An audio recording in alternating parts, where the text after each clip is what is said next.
They say you never truly know your family until money's involved.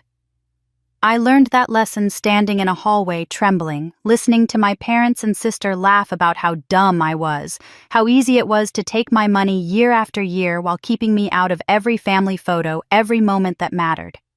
My name is Claire Bennett. I'm 38 years old. I built a successful consulting business from nothing. I live in a $2 million villa on the California coast, a symbol of everything I'd achieved alone. Or so I thought. 1 week before Christmas, I overheard a conversation that shattered everything. My father, my mother, my sister Evelyn, all of them plotting in the kitchen. $15,000 for their Christmas party. My $15,000.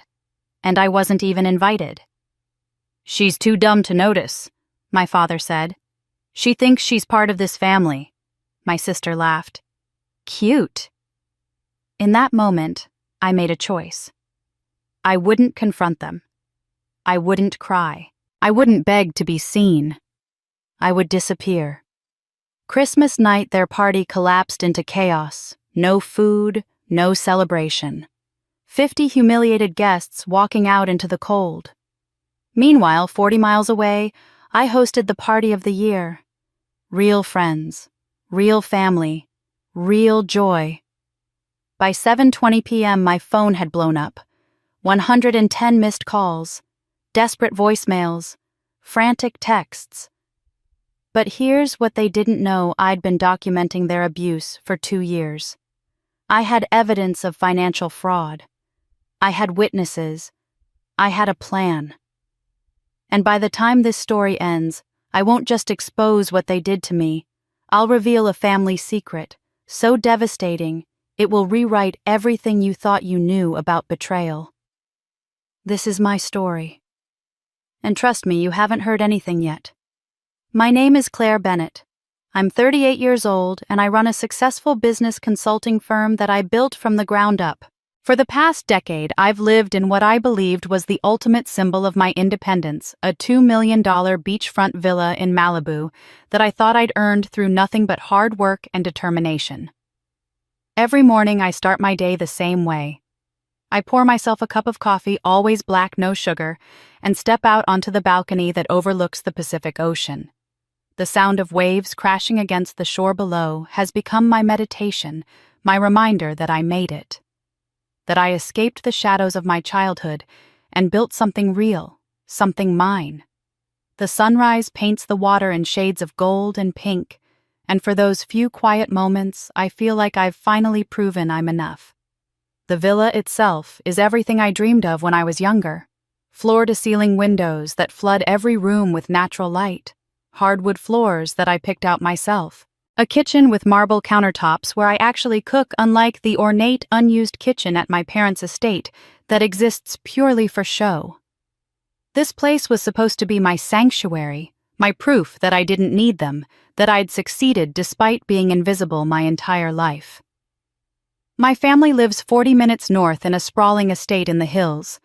My father, Richard Bennett, is 69 now, a silver-haired man who made his fortune in commercial real estate and never let anyone forget it. My mother, Diane, is 66, perfectly coiffed and permanently concerned with what the neighbors think. And then there's my sister, Evelyn. She's 39, just 1 year older than me, and she's always been the sun around which our family orbits. Here's something I noticed early, but never questioned until recently. Evelyn looks exactly like our father. She has his blonde hair, his piercing blue eyes, his sharp cheekbones. When they stand together at family events, people always comment on the resemblance. "She's your twin," they tell Richard, and he beams with pride. I, on the other hand, have dark brown hair and brown eyes. I don't look like Richard. I don't look like Diane either, really, with her lighter features. For 38 years, I just assumed I took after some distant relative, some recessive genes that skipped a generation. It never occurred to me to question it. The Bennett family is known for their parties. Every year they host elaborate events, Easter brunches with 100 guests, summer garden parties with live music, and of course the crown jewel, their annual Christmas celebration. Diane spends months planning each event, hiring the best caterers, the most expensive decorators, making sure every detail screams wealth and taste. And at every single one of these parties, Evelyn is front and center. She's the one who greets the important guests at the door. She's the one who gives the toast before dinner, thanking everyone for coming to our family home. She's the one who poses for photos with my parents, the three of them looking like something out of a magazine spread, the perfect American family. I'm always there too, of course. In the kitchen, usually making sure the caterers have everything they need. Or in the background of photos half cropped out before the images get posted to social media. I've learned to position myself near the edges of rooms at these events where I can slip away unnoticed if I need to. No one ever seems to miss me when I do.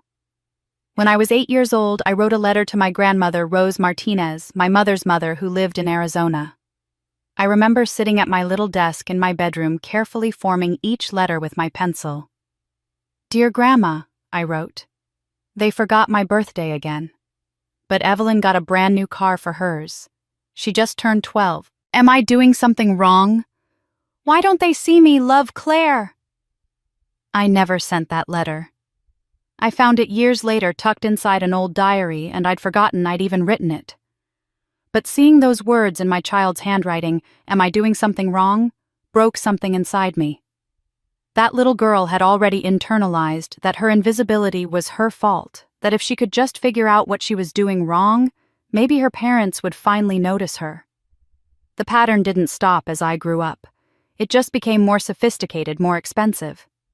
When I was 16 and earned a full scholarship to UC Berkeley, my parents said, "That's nice, dear," and then spent the next 3 months planning Evelyn's elaborate Sweet 16 party that cost $15,000.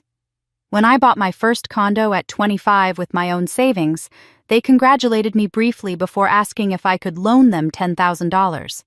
I never saw that money again. This past Thanksgiving was a perfect example of how things work in my family.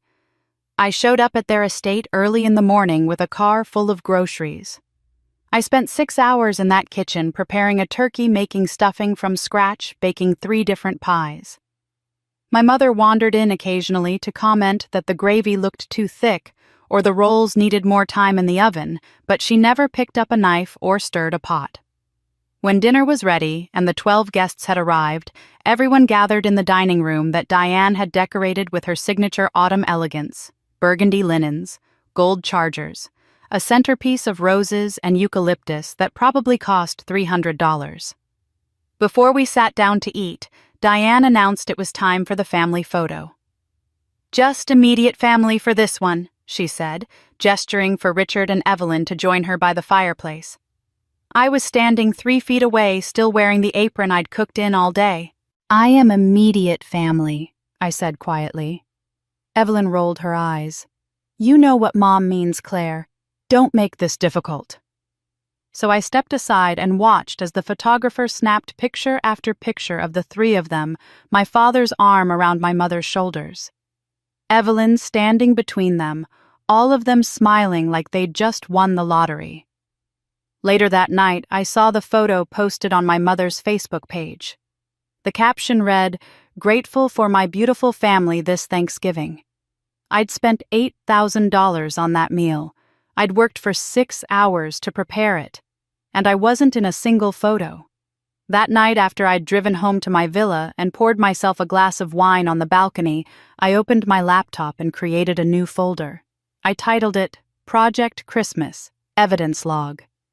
I didn't know yet what I was going to do with it, but somewhere deep inside, I knew I was done being invisible. Because here's what my family didn't know, what they'd never bothered to notice in their decades of overlooking me. I'm good with numbers. I'm good with records. I'm good at seeing patterns that other people miss. It's what makes me successful in business. And I just started applying those same skills to my family. But behind the garlands and glowing lights, cracks were already showing, and I'd been documenting them for 2 years. December 18th arrived cold and gray, one of those winter days where the marine layer never quite burns off, and the ocean looks more steel than blue. I'd wrapped a cashmere scarf and a bottle of expensive wine for my parents, an early Christmas gift I planned to drop off on my way to a client meeting in Santa Monica. I told myself it was thoughtful getting it to them early so they wouldn't have to worry about it on Christmas Day. Looking back, I can see I was still trying to earn something that was never going to be given. The Bennett estate looked particularly impressive that afternoon. Diane had already hired decorators to drape the entrance in fresh garland and white lights. A massive wreath hung on the front door, the kind that probably cost $400 and would be thrown away on December 26th. I let myself in with the key they'd given me years ago, the one I was expected to use when they needed something, but never when I simply wanted to visit. "Hello!" I called out, my voice echoing in the marble foyer. No response. I could hear voices coming from somewhere deeper in the house, the kitchen probably. I set the wrapped gift on the console table and headed down the hall toward the bathroom, planning to freshen up before finding them to say a quick hello. That's when I heard my name. I froze in the hallway, one hand reaching for the bathroom door handle. The kitchen was just around the corner, and the voices carried clearly through the open doorway. My father's voice, my mother's, and Evelyn's, all talking in that casual conspiratorial tone people use when they think they're alone. "So she's paying for everything again this year?" That was Evelyn, and I could hear the smirk in her voice. "Of course." My mother sounded almost bored, as if this were the most obvious thing in the world. "I told her the caterer needs $15,000 up front. She'll transfer it by tomorrow, I'm sure." My hand was trembling against the bathroom door. I should have walked away. I should have announced myself, confronted them right there. Instead, I stood frozen, barely breathing as my father's laugh cut through the air. "She's too dumb to notice," Richard said, and the casual cruelty in his tone made my stomach drop. "We've done this before. She never questions it. She thinks she's part of this family." Evelyn again, and now she was laughing too. "Cute." The three of them laughed together, a sound that felt like glass breaking inside my chest. I pressed my back against the wall, my heart pounding so hard I was sure they'd hear it. The conversation continued something about the guest list, about which clients my father wanted to impress, about the champagne tower Diane had seen on Pinterest, but I couldn't process the words anymore. All I could hear was the echo of my father's voice. "She's too dumb to notice." Suddenly, memories I'd buried came flooding back with violent clarity. Easter brunch last year, 2023. I'd written a check for $4,000 to cover the catering, the flowers, the rented tables for the garden party. There were 40 guests, and I'd stood near the bar watching my mother give a speech thanking everyone for coming. "We're so blessed to be able to share this beautiful day with all of you," Diane had said, her hand pressed to her heart in that practiced gesture of humble gratitude. She'd thanked the caterer by name. She'd thanked the florist. She'd thanked the weather for cooperating. She never mentioned me once. My father's 60th birthday party. I'd booked the entire back room at Spago, one of the most expensive restaurants in Beverly Hills. $12,000 for the venue, the wine, the custom menu. Evelyn had stood up during dinner, raised her glass, and delivered a heartfelt toast about what an amazing father Richard was, how he'd always supported her dreams, how this party was her gift to him. Everyone had applauded. Several people had told her afterward how generous she was. I'd been sitting at the end of the table, and when I'd caught Evelyn's eye, she'd given me a small, knowing smile. Diane's anniversary party 2 years ago. I'd covered the $6,000 bar tab top shelf liquor for 50 guests who drank like they were at an open bar because they were. At one point in the evening, I'd been standing near the dessert table when a business associate of my father's approached. "You must be so proud," he'd said to Richard, who was standing 3 feet away from me. "Your daughter has done so well for herself." Richard had beamed, put his arm around the man's shoulders, and steered him toward where Evelyn was holding court by the fireplace. "Let me introduce you," he'd said. "Evelyn runs her own PR firm now." I'd stood there holding a plate of cake I didn't want invisible even in my own family's home. Each memory hit like a physical blow. How many times had this happened? How many parties had I funded while being erased from the narrative? How many times had they laughed about it afterward, congratulating themselves on how easily they could manipulate me? I don't remember walking back down the hallway. I don't remember leaving the house or getting into my car. The next thing I knew, I was sitting in my driveway in Malibu, my hands still gripping the steering wheel even though I'd turned off the engine. The dashboard clock said I'd been sitting there for 20 minutes. When I finally went inside, I moved like I was walking through water. Everything felt distant and muffled, like I was watching myself from outside my own body. I poured myself a glass of water I didn't drink. I stood at the window overlooking the ocean and saw nothing. Eventually, I sat down at my desk and opened my laptop. My fingers found the folder almost automatically: Family Records. I'd created it 2 years ago after that Thanksgiving where I'd been cropped out of the photo. At first, it had just been a way to track what I was spending on family events, a spreadsheet to help me budget better. But it had become something else. A catalog of every dollar I'd given them, every event I'd funded, every time I'd been overlooked or excluded or erased. The spreadsheet now had 12 rows spanning 8 years. Next to each event was a dollar amount and a brief note, "Not mentioned in thank you speech." Evelyn took credit. Not included in family photo. The total at the bottom read $147,000. $147,000 I'd given to people who thought I was too dumb to notice they were using me. I sat there in the gathering darkness, not bothering to turn on any lights, staring at that number. The house was silent except for the distant sound of waves. My phone buzzed once, probably my client wondering where I was for our meeting, but I didn't reach for it. This wasn't the first time. The kitchen conversation I'd just overheard wasn't an aberration or a one-time cruelty. It was standard operating procedure. They'd been doing this to me for years, maybe my entire life, and they were planning to do it again at Christmas. The question that kept circling in my mind, the one I couldn't shake, was this: if they'd stolen from me before, what else had they taken? I spent that entire night at my desk, going through everything. Bank statements I'd downloaded and saved over the years. Credit card records. Old emails where my mother had casually mentioned needing a little help with an upcoming event. Text messages where my father had sent me vendor invoices with the assumption I'd simply pay them. I pulled it all together into a single comprehensive spreadsheet, the kind I'd create for a corporate client conducting a forensic audit. The numbers told a story I'd been too close to see. 12 major family events over the past 8 years. Easter brunches, birthday celebrations, anniversary parties, holiday dinners. The amounts varied: $4,000 here, $12,000 there, $6,000 for an open bar. But they all had one thing in common. I'd paid for everything, and I'd been thanked for nothing. $147,000.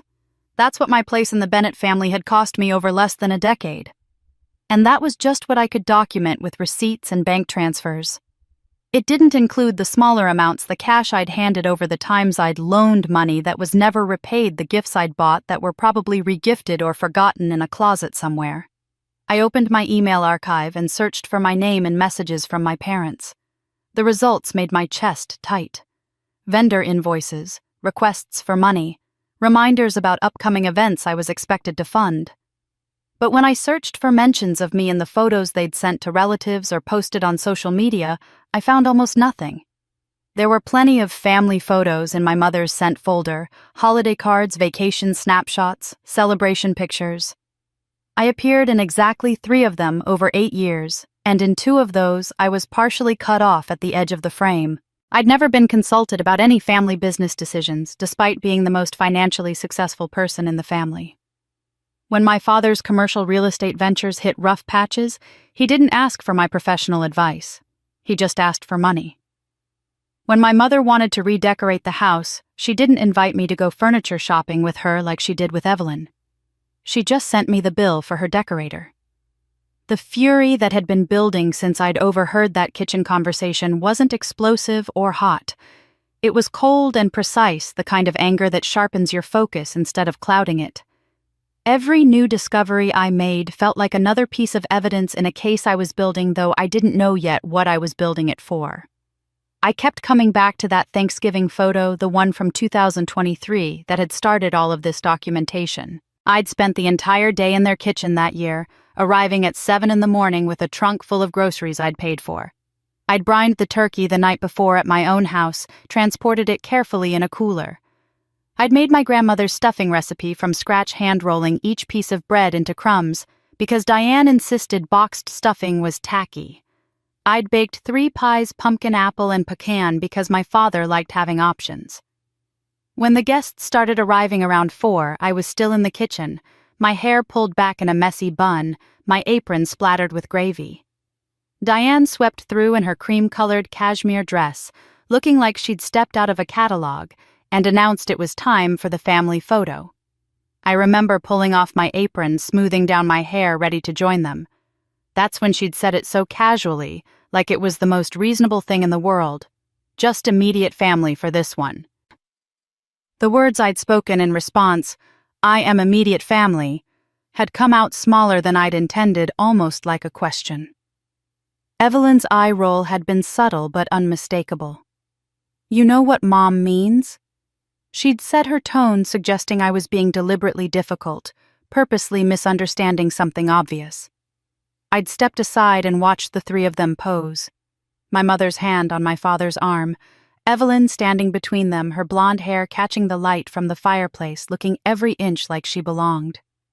The photographer had taken at least 20 shots, and they'd all smiled like they were genuinely happy, like this was exactly what family was supposed to look like.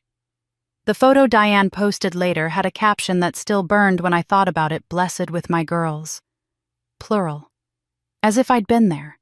As if I'd been seen. But those patterns, I realized as I sat at my desk in the early hours of the morning, went back much further than 8 years of documented expenses. They went back to the very beginning, to a childhood spent wondering what I was doing wrong. I was 10 years old when I won the regional spelling bee. 3rd place out of 200 kids, and I'd studied for months. The ceremony was on a Saturday afternoon at 2 o'clock. Evelyn had a soccer game at the same time, 30 miles in the opposite direction. Her team was in last place in their league. She spent most games sitting on the bench. My parents didn't hesitate. They went to her game. I accepted my ribbon from the principal while sitting in a room full of other kids' parents, and when I got home that evening, my mother asked how it went while she was unloading groceries. "That's nice, dear," she'd said when I showed her the ribbon, and then she'd spent the next 20 minutes telling me about a goal Evelyn had almost scored. When I was 16, I opened an envelope from UC Berkeley and saw the words "full scholarship." I'd worked for 4 years to earn that, maintaining a 4.0 average, while Evelyn struggled to keep her grades high enough to stay on the cheerleading squad. I brought the letter to my parents, my hands shaking with excitement. My father glanced at it and nodded. "That's nice," he'd said. "Smart financial move." 3 days later, they threw Evelyn a Sweet 16 party that cost $15,000. There was a DJ, a chocolate fountain, and a professional photographer. My 16th birthday had been dinner at a chain restaurant with just the 4 of us, and Evelyn had complained the entire time that she was missing a party. At 25, I'd bought my first condo with money I'd saved from my consulting business. I was so proud of that purchase proof that I was building a life for myself. The day after I closed escrow, my father called. He needed to borrow $10,000 just temporarily, just until a deal closed.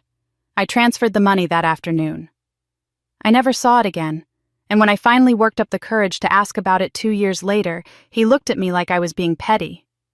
"That was a family loan," he'd said, as if that explained everything. 3 years after that, I sold that condo to pay off another family loan Richard had convinced me to co-sign for. He'd needed my good credit, he'd said. It was just a formality. Of course he'd make all the payments. When the payments stopped coming and the creditor started calling me, I sold the home I'd been so proud of to clear the debt and protect my credit score. Nobody in my family ever acknowledged what that cost me. Sitting there at my desk as the sun began to rise over the ocean, I finally saw the pattern for what it was. For 30 years, I'd been the family ATM. The one they called when they needed money, but never when they needed family. The one who was expected to give everything and ask for nothing in return. The one who could be erased from photos and forgotten in speeches because my only value was financial. I looked at the spreadsheet on my screen, at all those numbers that represented years of hoping that if I just gave enough, sacrificed enough, proved my worth enough, they would finally see me. This year, I wouldn't just pay the bill. I'd write the ending. The text from my mother arrived at 8:30 the next morning while I was still in my bathrobe nursing my second cup of coffee. My phone buzzed on the kitchen counter and I saw her name flash across the screen. "Honey, did you transfer the $15K for the caterer? They need it by Wednesday." I stared at that message for a full minute. My thumb hovered over the screen and I watched it tremble slightly. Something had shifted inside me during that long night of spreadsheets and memories. The hurt was still there, sharp and present, but it had crystallized into something harder, something useful. I took a deep breath, steadied my hand, and typed back, "Of course, Mom. Anything for family," followed by a heart emoji. It felt strange performing affection I didn't feel, but I needed them to believe nothing had changed. Let them think I'm still their puppet, I thought. Let them feel safe. The response came back almost immediately. "You're such a good daughter. The party is going to be beautiful." I set the phone down and opened my laptop. I created a new document and titled it Project Christmas, Evidence Log, then encrypted it with a password. The first entry was a screenshot of my mother's text message and my response. I noted the date, the time, and the amount requested. Then I opened a second document and started a timeline. December 18th, overheard kitchen conversation. December 19th, payment request received. My phone buzzed again. This time it was a forwarded email from my mother. The subject line read, "Bennett Christmas Celebration, Final Invoice." I opened it and felt my jaw tighten. The catering company had sent a detailed breakdown to Diane, who'd simply forwarded it to me without comment, as if I were her accountant rather than her daughter. 50 VIP guests. A menu priced at $280 per person. Appetizers, 3 courses, dessert, wine pairings. The subtotal was $14,000. With service fees, tax, and gratuity, the total came to $15,750. At the bottom of the invoice under payment instructions, someone had typed, "Payment to be made by Claire Bennett." Not the Bennett family. Not Richard and Diane Bennett. My name specifically, as if I were the host rather than the invisible guest. I saved the email to my evidence folder, then did something I'd never done before. I picked up my phone and called the catering company directly. "Golden Coast Catering, this is Jennifer speaking." "Hi, Jennifer, this is Claire Bennett. I'm calling about the Bennett Christmas party order." "Oh yes, Ms. Bennett. We have you down as the billing contact. Are you calling to arrange payment?" "Actually, I just wanted to verify a few details about the order. This is for 50 guests, correct?" "That's right, 50 confirmed guests for December 25th, 6 o'clock service time. And the venue is the Bennett residence in the Palisades." "Yes, ma'am. We have the address on file from previous events." "Previous events? Of course they did." "Perfect. And just to confirm, the invoice should be sent to my email. We already sent it to Mrs. Diane Bennett, who forwarded us your contact information. She mentioned you'd be handling payment." "Right. Thank you so much for confirming." I hung up and added notes to my evidence file. They'd planned everything without consulting me, assigned the bill to me without asking, and expected me to simply pay it like I always did. The presumption was breathtaking. I opened my banking app and looked at my accounts. I had more than enough to cover $15,000. I could transfer it right now like I'd told my mother I would, like I'd done a dozen times before. Instead, I closed the app and opened my text messages. I sent my mother a follow-up text. "All taken care of, can't wait for Christmas." Then I did absolutely nothing. No bank transfer, no payment, nothing. My next call was to Maya Torres, my best friend of 15 years. We'd met in a professional networking group when we were both building our businesses, and she was one of the few people who'd seen through my family's polished exterior to the dysfunction underneath. She answered on the second ring. "Claire, I was just thinking about you. How are you?" "Maya, remember when you told me I should stand up to my family, that I deserved better?" There was a pause. "Yes, multiple times over multiple years. Why?" "I'm ready." "Ready for what?" "To stand up to them. I overheard something. Something that made me realize they've been using me for years and they're planning to do it again at Christmas." Maya's voice sharpened with concern.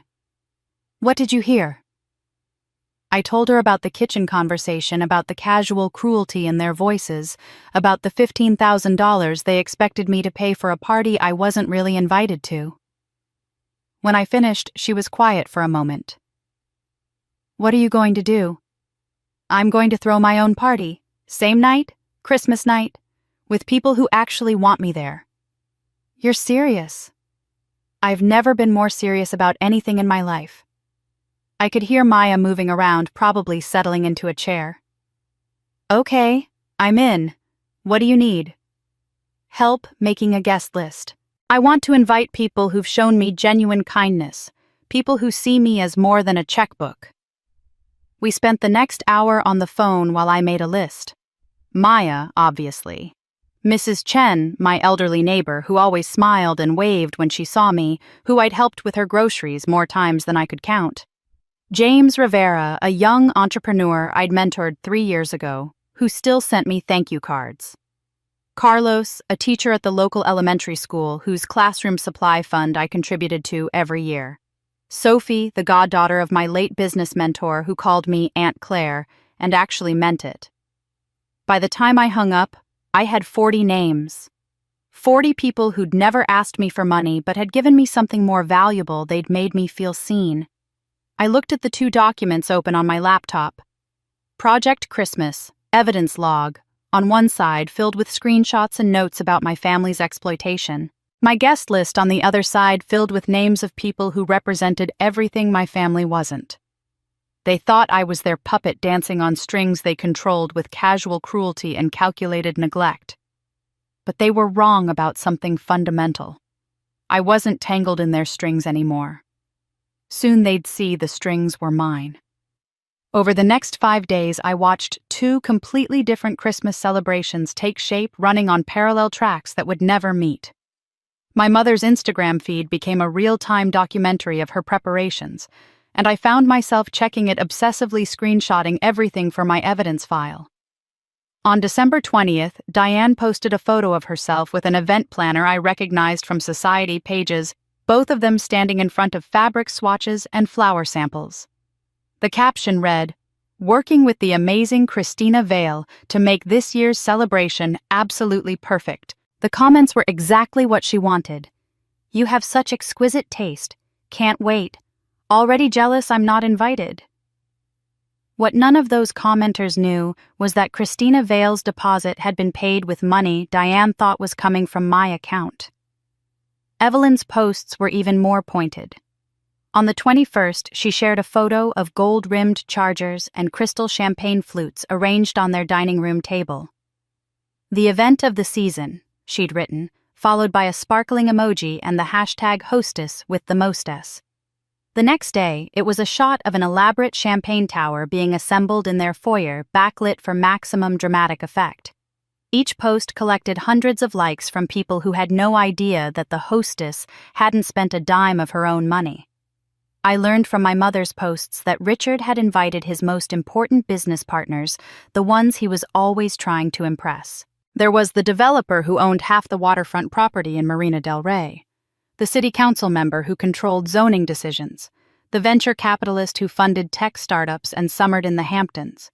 These weren't people coming to celebrate Christmas. They were coming to be seen, to network, to maintain their position in a social hierarchy where the Bennetts had somehow convinced everyone they belonged at the top.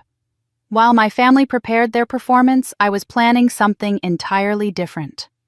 I'd found a boutique catering company that specialized in intimate gatherings, the kind of food that felt like a gift rather than a show. I paid the $8,500 up front from my business account, no questions asked, no forwarded invoices. When the owner asked what kind of atmosphere I wanted to create, I told her, "I want people to feel like they're coming home." The jazz quartet cost $1,500, and they were worth every penny. I'd heard them play at a charity event the year before, their music warm and sophisticated without being pretentious. I booked them for 4 hours and told them to play whatever felt right. No set list, no performance anxiety, just music that would fill my villa with something genuine. The photographer and videographer were a husband-wife team I'd found through a recommendation. When I explained what I wanted, the wife nodded immediately. "You want the real moments," she said. The candid reactions, the genuine emotions. Exactly. I wanted documentation, yes, but I also wanted to remember what it felt like to be surrounded by people who chose to be there. My invitation was simple. I designed it myself on my laptop, none of the formal calligraphy and heavy cardstock my mother favored. Just clean text on a digital invitation. You're invited to a Christmas celebration at my home, December 25th, 7 p.m. Dress code, come as you are, RSVP required. I sent it to 40 people, each one carefully chosen. The responses started coming in within hours, and each one made my throat tight. Maya wrote back immediately, I wouldn't miss this for the world.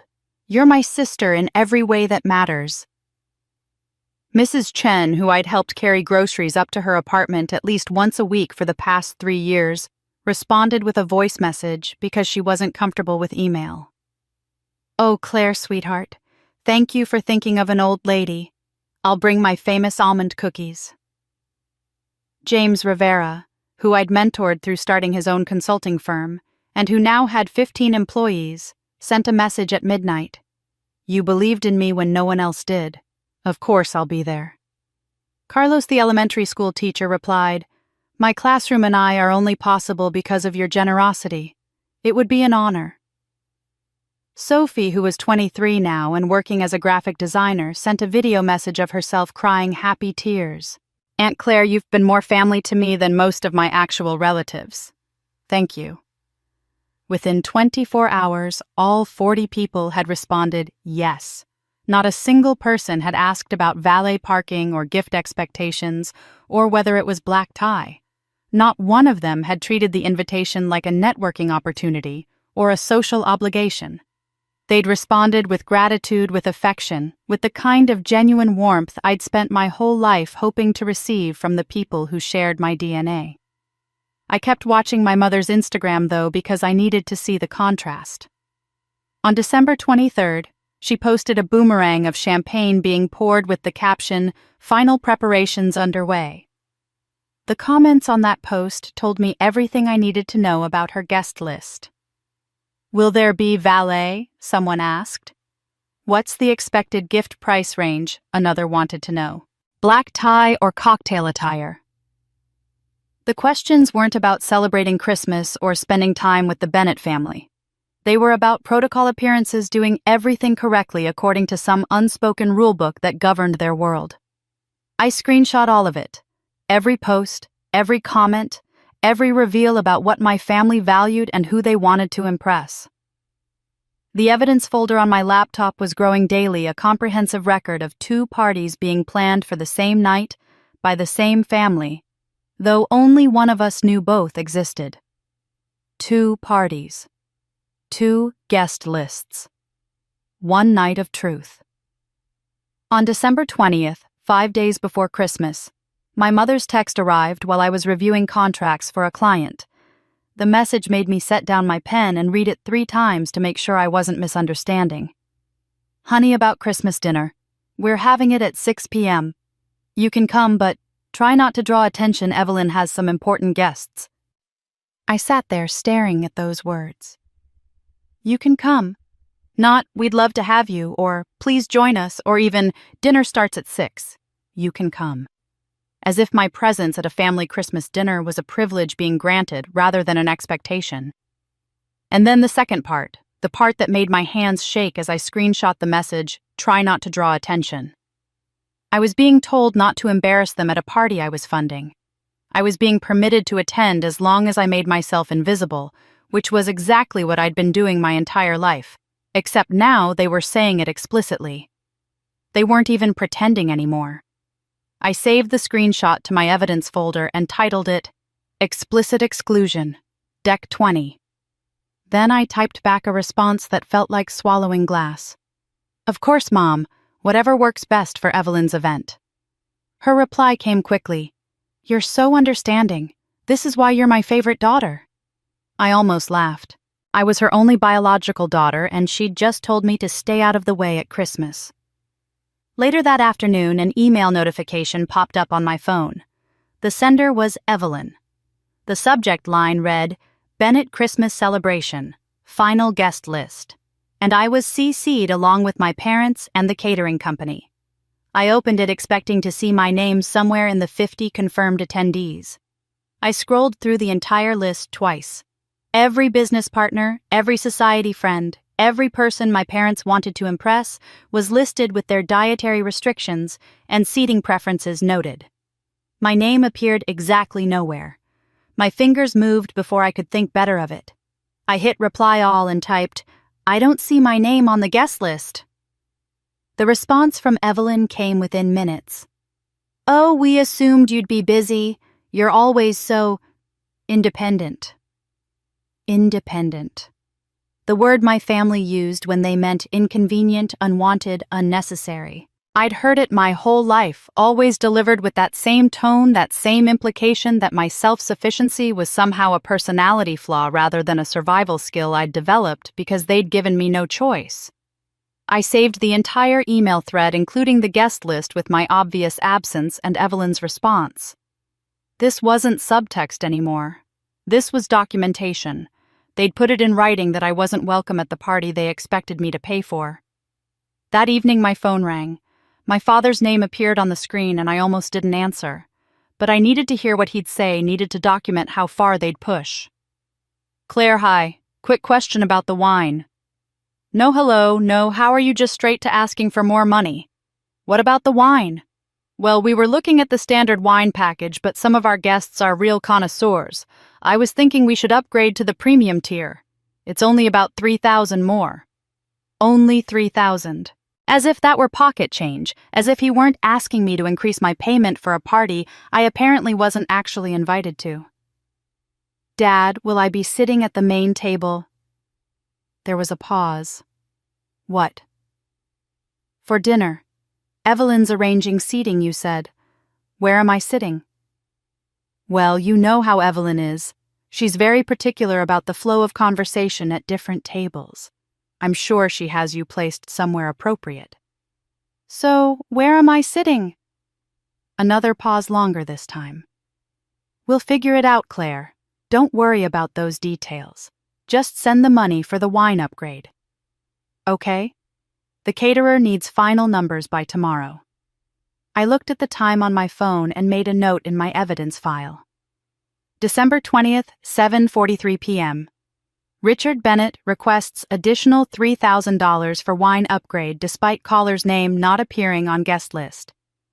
"I'll think about it," I said, which was the closest I'd come to saying no to him in my entire adult life.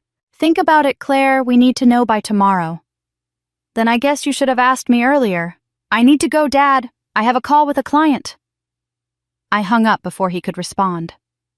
My hands were shaking again, but this time it felt different. Not fear or hurt, but something else. Power, maybe. Or just the simple act of setting a boundary, even a small one, even knowing I was about to set a much bigger one in 5 days. I called Maya immediately. "They texted me that I can come to Christmas dinner, but I should try not to draw attention," I said without preamble. Then they sent a guest list with 50 names on it, and mine wasn't one of them. Then my father called asking for $3,000 more for wine. Maya was quiet for a long moment. "Say that again. They told you not to draw attention at a party you're paying for, then sent out a guest list without your name." "Yes. And they're still asking you for more money. $3,000 for premium wine. For guests who don't know, I exist."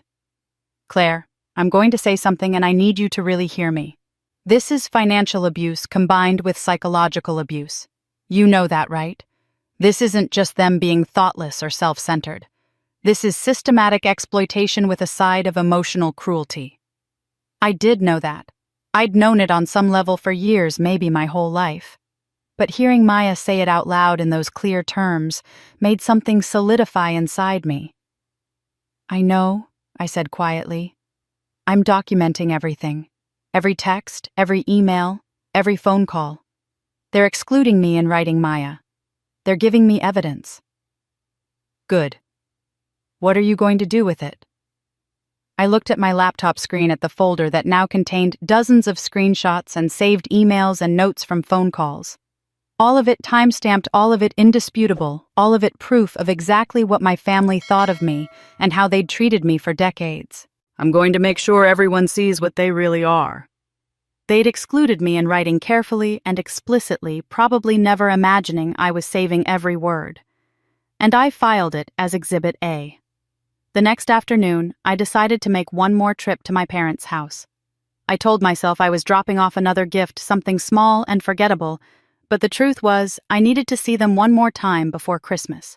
I needed to observe them when they thought I wasn't paying attention to gather whatever final pieces of evidence I could before everything came apart. I let myself in quietly, as I always did.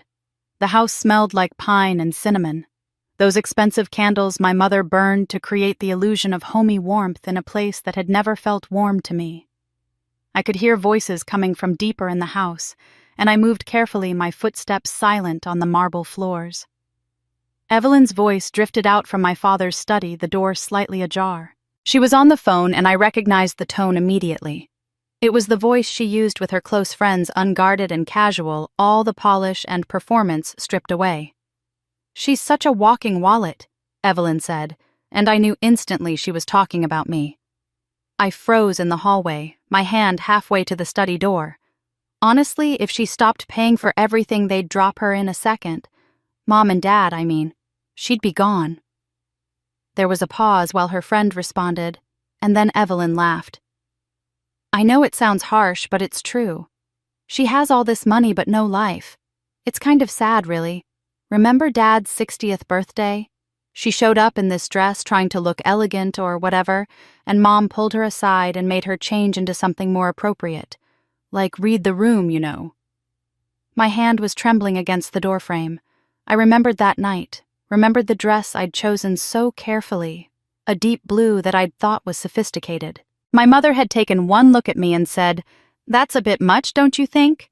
She'd sent me upstairs to change into something simpler, something that wouldn't draw attention. I'd obeyed like I always did, and spent the party I'd paid $12,000 for wearing an outfit my mother had approved. I pulled my hand back from the door and stepped away before Evelyn could see me. My composure held barely, but inside I was cataloging every word she'd said. Walking wallet. They'd drop her. No life. Sad, really. Each phrase was another piece of evidence, another data point in the pattern I was documenting. I moved away from the study, intending to leave before anyone knew I'd been there. But as I passed my father's home office, I heard his voice. The door was cracked open, and he was on the phone, his tone businesslike and confident. "Yes, the loan is secure," he was saying. "It's under my daughter's name, so the bank considers it completely safe. Excellent credit history. No risk of default." I stopped breathing. There was a pause and then a voice on the other end of the line, too, muffled for me to make out the words, but clearly asking a question. Which daughter, Claire Bennett? She doesn't even know about it. My vision narrowed to a pinpoint. The hallway seemed to tilt around me. Another pause, another muffled question from whoever was on the other end of the call. Why would I tell her? It's handled. The payments are current, everything's fine. She has no reason to check her credit report. My father laughed, actually laughed. Besides, even if she did, what's she going to do? She's family. Family doesn't sue family.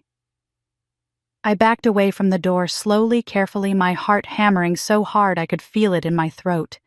My name. On a loan. That I didn't know about. That I'd never authorized. That my father had just casually admitted to using without my knowledge or consent. I made it to the front door, managed to get myself outside and into my car before the hyperventilating started. I sat in the driver's seat with my hands gripping the steering wheel, trying to breathe, trying to think, trying to understand what I'd just heard. They'd been using my name, my credit, my financial identity. For what? How much? How long? When I could finally move my hands enough to pull my phone from my purse, I called my accountant. Robert Chen had handled my business finances for 5 years, and he was the most thorough person I knew. His phone rang 3 times before he picked up. "Claire, hi. What can I do for you?" "Robert, I need you to run a complete credit check on my name. Everything. Every loan, every credit card, every mortgage, anything that has my name or social security number attached to it. Okay, that's not a problem. Is this for a business loan application? No. I need to know if there's anything in my name that I didn't authorize. Can you get this expedited? I need preliminary results as soon as possible. There was a pause. Claire, is everything okay? I looked at my parents' house through the windshield at the perfect facade with its holiday decorations and expensive landscaping and the secrets it contained. I honestly don't know, but I need this information. Can you have something by end of day tomorrow? Tomorrow is the 21st. That's cutting it close with the holidays, but I can make some calls. I'll put a rush on it and see what I can pull by tomorrow evening. If there's anything concerning, you'll know right away. Thank you. Bill me whatever it costs for the rush. Of course. Claire, if something's wrong, if someone's using your identity, you should know that's a serious crime. Identity theft fraud. I know what it is, I said quietly. I just need to know if it's happening. I hung up and sat in my car for another 10 minutes, watching the house where I'd grown up. The house where my father was probably still on the phone talking about loans in my name, where my sister was probably still telling her friends I was nothing but a source of money. All this time, I'd thought the worst thing they'd done was exclude me, ignore me, use me as a convenient ATM while erasing me from the family narrative. But this was different. This wasn't just emotional cruelty or financial exploitation. This was fraud. This was criminal. My name was on what loan? While I waited for Robert to call back with the credit report, I found myself obsessively checking my mother's Instagram account. She'd been posting regular updates about the party preparations, and now the RSVPs were starting to roll in. She'd created a highlight reel specifically for responses documenting each acceptance like they were trophies being awarded. The first screenshot she posted showed a text exchange with someone named Gerald Hutchins. I recognized the name. He was a real estate developer who'd made millions buying up affordable housing complexes, converting them to luxury condos and displacing hundreds of families in the process. His reply read, "Diane will be there. Question though, is there valet parking? Also, what's the appropriate gift value range? Want to make sure we're in line with expectations." The next post was from a couple who lived 3 estates down from my parents' people I'd seen at a dozen Bennett parties, but who'd never once made eye contact with me. Can't wait, will the mayor be there? I need to get a photo with him for our holiday card. Also, is this the party with the ice sculpture? Greg loves a good ice sculpture. I kept scrolling through my mother's curated collection of responses. Richard's golf buddies, the ones I'd overheard at his birthday party making cruel jokes about the catering staff's accents. Diane's book club friends, women who spent more time gossiping about whose marriage was falling apart than actually discussing literature. Business partners who'd sued their competitors into bankruptcy and bragged about it over cocktails. Neighbors who only showed up when there was an open bar and premium appetizers. Not a single person had responded with anything resembling actual affection for my family. Every RSVP was a calculation, a transaction, a strategic decision about networking and appearances, and maintaining position in a social hierarchy that valued wealth above everything else. The contrast with my own guest list was so stark it made my chest ache. Maya's response had come first within minutes of receiving my invitation. "I'd walk through fire for you, Claire. Of course I'm coming. Do you need help with anything? I can come early and set up, or bring food, or just be there for moral support? Whatever you need." Mrs. Chen had called me, instead of texting back, her voice warm and slightly tremulous. "Claire, sweetheart, you're inviting me to your Christmas party.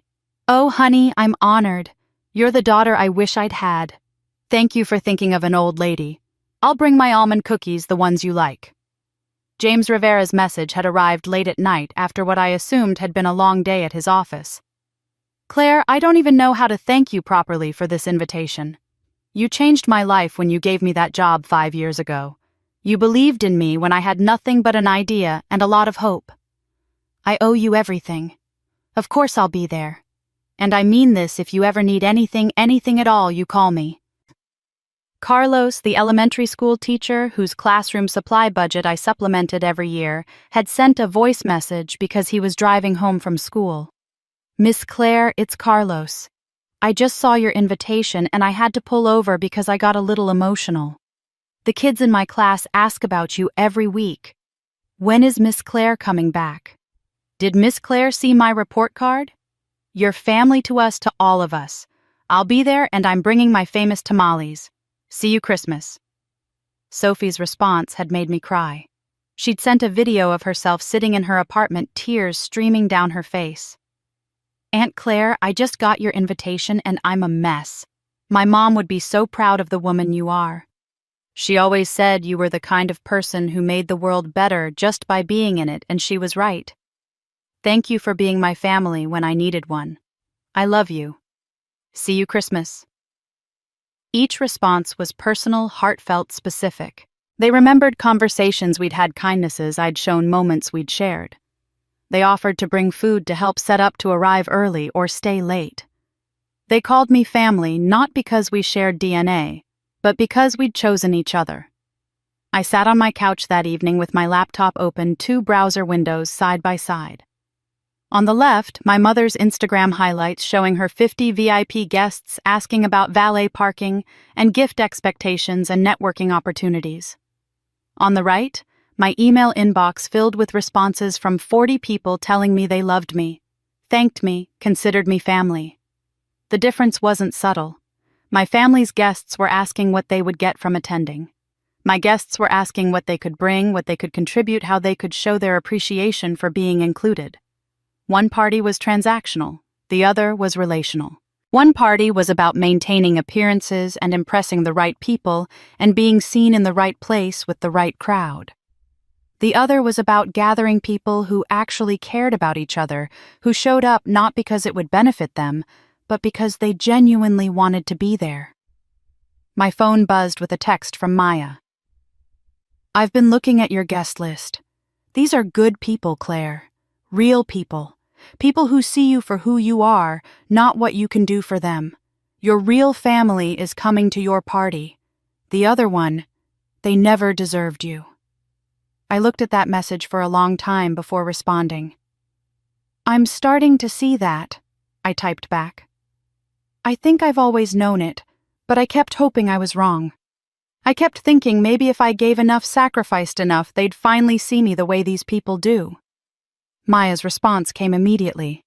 You can't buy love from people who are incapable of giving it. But you can recognize love when it's freely offered. That's what Christmas night is going to be. 40 people who freely chose to love you, celebrate you, show up for you. Not because they had to, because they wanted to. I closed my laptop and walked out onto my balcony. The ocean was dark except for the moonlight catching the crests of waves, and the air was cold and clean. Somewhere 40 minutes north, my parents were probably reviewing their seating chart, making sure the most important guests were positioned for optimal conversation and networking. They were probably checking RSVPs again, counting confirmed attendees, calculating the impression they'd make. They had no idea that 40 minutes south I was planning something completely different. They had no idea that while they were focused on status and appearances and maintaining their position in a social hierarchy built on shallow connections and financial transactions, I was about to show everyone what real family actually looked like. Their party was about status. Mine would be about truth. Robert's email arrived at 6:30 the next evening, December 21st, just as the sun was setting over the ocean. The subject line read, "Credit report, urgent," and my stomach dropped before I even opened it. The preliminary report was a PDF attachment, 17 pages of financial history that I thought I knew intimately. I'd always been meticulous about my credit, checking it regularly, maintaining perfect payment records, keeping my utilization low. My credit score was 812, something I was proud of because I'd earned it through careful financial management. I scrolled through the first few pages. Everything looked familiar. My mortgage from when I'd owned the condo paid off. My business credit cards all current. My auto loan from 3 years ago paid in full. Normal. Expected. Mine. Then I reached page 9 and my entire world tilted. Pacific Business Credit Union.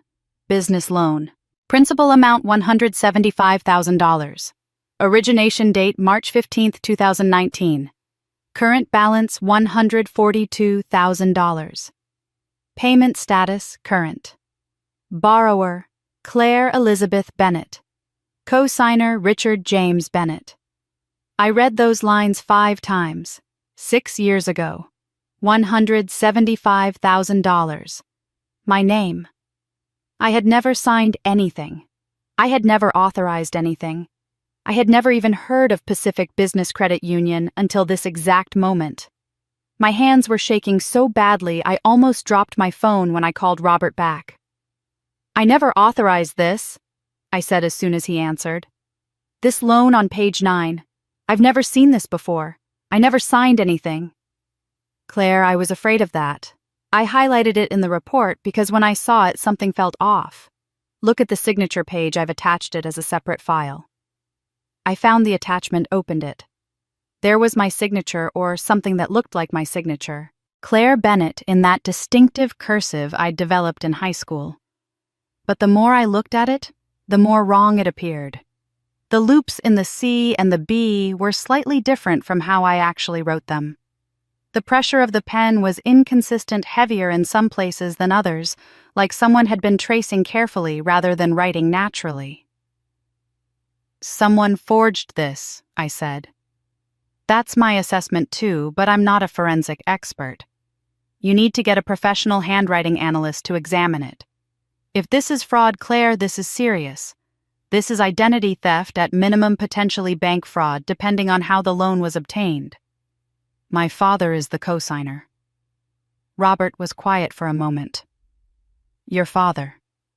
"Yes. Claire, I'm going to be very direct with you. If your father co-signed a loan using your name, without your authorization, using a forged signature, that's a felony. Multiple felonies, actually. You need to decide how you want to handle this, but you should know your options include pressing criminal charges." I thanked Robert and hung up, then immediately searched for forensic document examiners in Los Angeles. The first 3 I called were closed for the holidays or booked solid. The 4th answered a woman named Dr. Patricia Winters, who specialized in questioned documents for legal cases. "I need a handwriting analysis comparing a signature on a loan document to my genuine signatures," I said. "How fast can you do it?" "Standard turnaround is 2 weeks, but with the holidays, I'll pay triple your rate for a 48-hour preliminary analysis. I need results by December 23rd.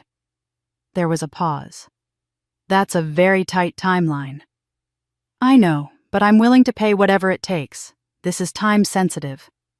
My rush fee for preliminary findings in 48 hours would be $3,000. That gets you a verbal report and a 1-page written summary. The full detailed report would follow after the holidays." "Done. I'm sending you the documents right now. How many examples of my genuine signature do you need?" "At least 5, preferably 10. Different documents, different time periods if possible." I spent the next hour scanning documents, old contracts, tax returns, business agreements, anything with my authentic signature. I uploaded everything to Dr. Winters' secure portal, along with the loan signature Robert had sent me. $3,000 was a lot of money for most people, but for me, it was worth every penny to know the truth. While I waited for the analysis, I threw myself into the final preparations for my Christmas party. I'd already hired the caterer and the jazz quartet, but now I added a professional videographer to work alongside the photographer. I wanted every moment documented, every genuine smile and laugh and expression of real affection. I wanted proof that family could be something other than what the Bennetts had shown me.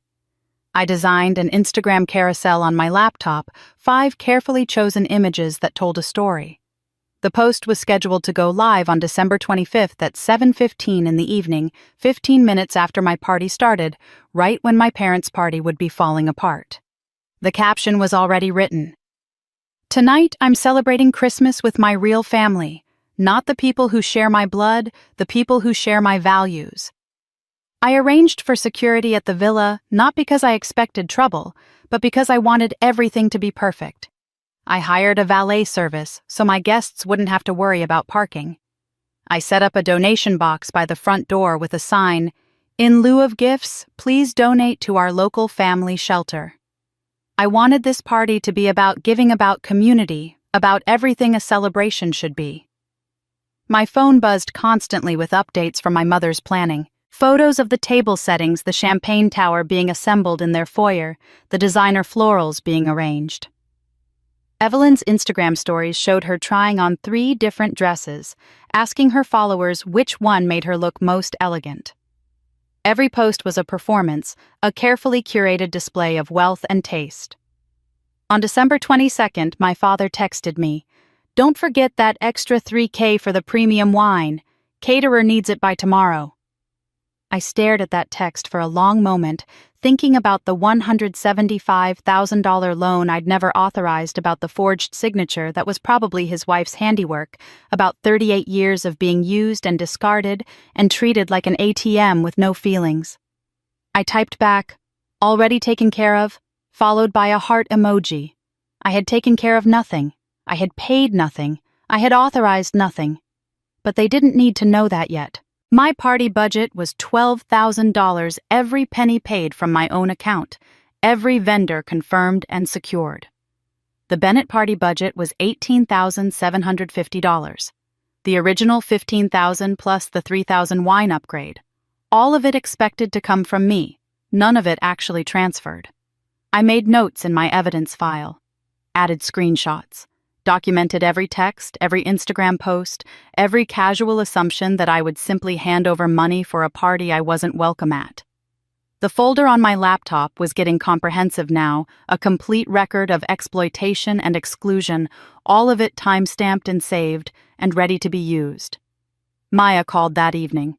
"How are you holding up?" "I'm good," I said, and I was surprised to realize it was true. "I'm really good, actually. Focused." "Focused is better than furious." "Oh, I'm still furious. But it's the useful kind of fury now. The kind that sharpens your thinking instead of clouding it." 3 more days, Maya said. 3 more days. I agreed. The quieter I was, the sharper my blade became. My mother's call came at 8:30 on the morning of December 23rd, 2 days before Christmas. I was already awake, sitting on my balcony with coffee, watching the early morning surfers catch waves in the gray dawn light. When her name flashed on my screen, I let it ring 3 times before answering. "Honey, I'm so sorry to bother you this early." Her voice had that tight, controlled quality that meant she was close to panic but trying not to show it. "The caterer just called me. They say they haven't received payment yet. You did transfer it, right?" I took a sip of my coffee, perfectly calm. "I told you I'd handle it, Mom." I know, but they're saying nothing came through to their account. Can you check with your bank? Maybe there was a delay or something got held up." "That's strange. Let me look into it." "When Claire, they need payment today or they're going to cancel. Can you call them right now?" "I'll take care of it, Mom. Don't worry." I hung up before she could ask anything else, set my phone face down on the table, and smiled at the ocean. Then I did absolutely nothing. 2 hours later, my doorbell rang. I wasn't expecting anyone, and when I checked the security camera, I saw Evelyn standing on my front step, her face flushed with anger even through the grainy video feed. I took my time walking to the door, smoothing down my hair, composing my expression into something neutral and mildly curious. The moment I opened the door, Evelyn started talking. "Mom is freaking out. The caterer just called again and they're threatening to cancel everything. What's going on?" "I'm sorry, I'm not following. Cancel what?" "Our Christmas dinner because you haven't paid them." I tilted my head slightly as if genuinely confused. "Mom asked me to transfer money for the caterer." "I transferred money to my caterer for my party. Was I supposed to pay for someone else's event?" Evelyn's face went from flushed to deep red. "Don't play dumb, Claire. You know exactly what she meant." "Do I? Because I looked at the guest list you sent out and my name wasn't on it. So I naturally assumed you'd made other arrangements for payment since I wasn't invited." "You're invited. You can come." "Can I?" "Because your mother told me I could come but shouldn't draw attention to myself." "That doesn't sound like an invitation, Evelyn. That sounds like being told to stay out of the way." This is ridiculous. You're being petty and you know it. I'm being clear about boundaries. There's a difference. Evelyn stared at me for a long moment, and I saw something shift in her expression. Not understanding exactly, but recognition that this conversation wasn't going the way she'd expected. Fine, she said finally. Be that way. But when Mom and Dad find out you did this on purpose, don't expect them to just let it go. I haven't done anything on purpose except plan my own Christmas celebration. If your party is having payment issues, that's not my problem to solve. She turned and walked back to her car without another word, and I watched her pull out of my driveway too fast, tires squealing slightly on the pavement. I closed the door and added a note to my evidence file, December 23rd, 10:47 a.m. Evelyn arrived unannounced to demand payment for party I was not invited to. The call from my father came 30 minutes later. His voice was tight with an anger he wasn't even trying to hide. This isn't funny, Claire. We have 50 guests coming in 2 days and no food. That does sound like a problem. Have you tried calling other caterers? Don't patronize me. You know what this is about. You're playing some kind of game and it needs to stop right now. I'm not playing games, Dad. I'm hosting my own Christmas party at my own house with my own money. If you need a caterer for your event, you should probably figure out how to pay one. You always pay. This is what you do. This is your role in this family. Something about hearing him say it out loud, hearing him reduce my entire existence to a role, to a function, made something inside me go very still and very cold. Did you ask me to pay? Specifically, did you invite me to your party and ask if I'd be willing to contribute to the catering costs? We don't need to ask. It's understood.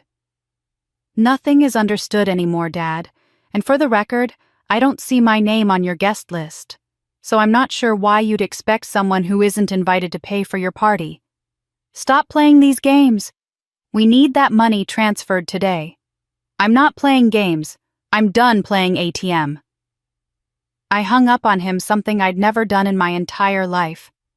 My hands were shaking, but not from fear. From something else. Power, maybe. Or just the simple act of saying no to people who'd never heard that word from me before. My phone buzzed immediately with a text from him. This conversation isn't over. I didn't respond. 2 hours later, an email arrived from Dr. Patricia Winters, the forensic document examiner. The subject line read, Preliminary Findings, Bennett Signature Analysis. I opened it with my heart pounding. Ms. Bennett, I have completed a preliminary examination of the questioned signature on the Pacific Business Credit Union loan document dated March 15, 2019, comparing it to the 10 exemplars of your genuine signature that you provided. My findings are as follows. The questioned signature exhibits multiple characteristics that are inconsistent with your authentic signature patterns. Specifically, the loops in the capital letters show different formation patterns. The baseline alignment is irregular in a way not present in your genuine signatures, and the pen pressure is inconsistent with natural writing flow. Based on these preliminary observations, it is my professional opinion that there is a high probability this signature was forged by someone attempting to replicate your handwriting. I will have a complete detailed report with photographic analysis ready for you by December 28th. Please let me know if you need any clarification on these findings. I read the email 3 times, then saved it to my evidence folder. I now had professional confirmation that someone had forged my signature on a $175,000 loan. Someone had committed fraud using my identity. And my father was the co-signer on that loan, which meant he knew exactly what had happened and had let it continue for 6 years. I opened my evidence folder and looked at everything I'd collected over the past 5 days. Screenshots of texts where they'd excluded me. Emails showing my name missing from guest lists. Documentation of 30 years of financial exploitation, and now proof of actual fraud. No payment, no party, no mercy. I woke on Christmas Eve to 47 missed calls. My phone had been buzzing all night on my nightstand, and when I finally picked it up at 7 in the morning, the notification screen was a wall of red.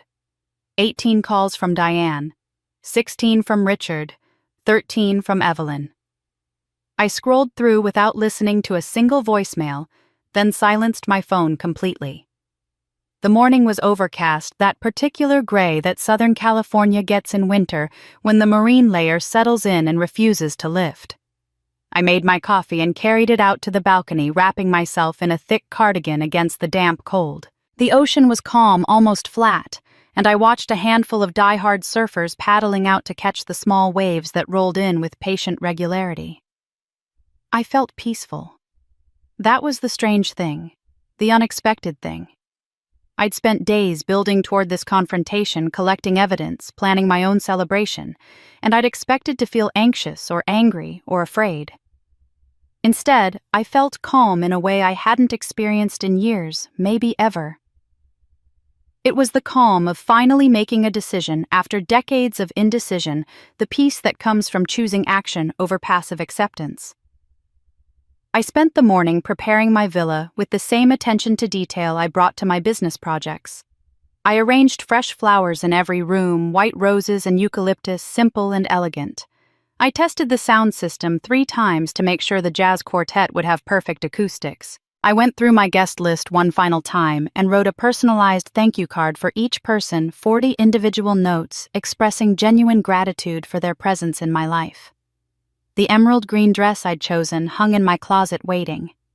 It was elegant, but understated expensive, but not showy, the kind of dress that said I cared about the occasion without trying to prove anything.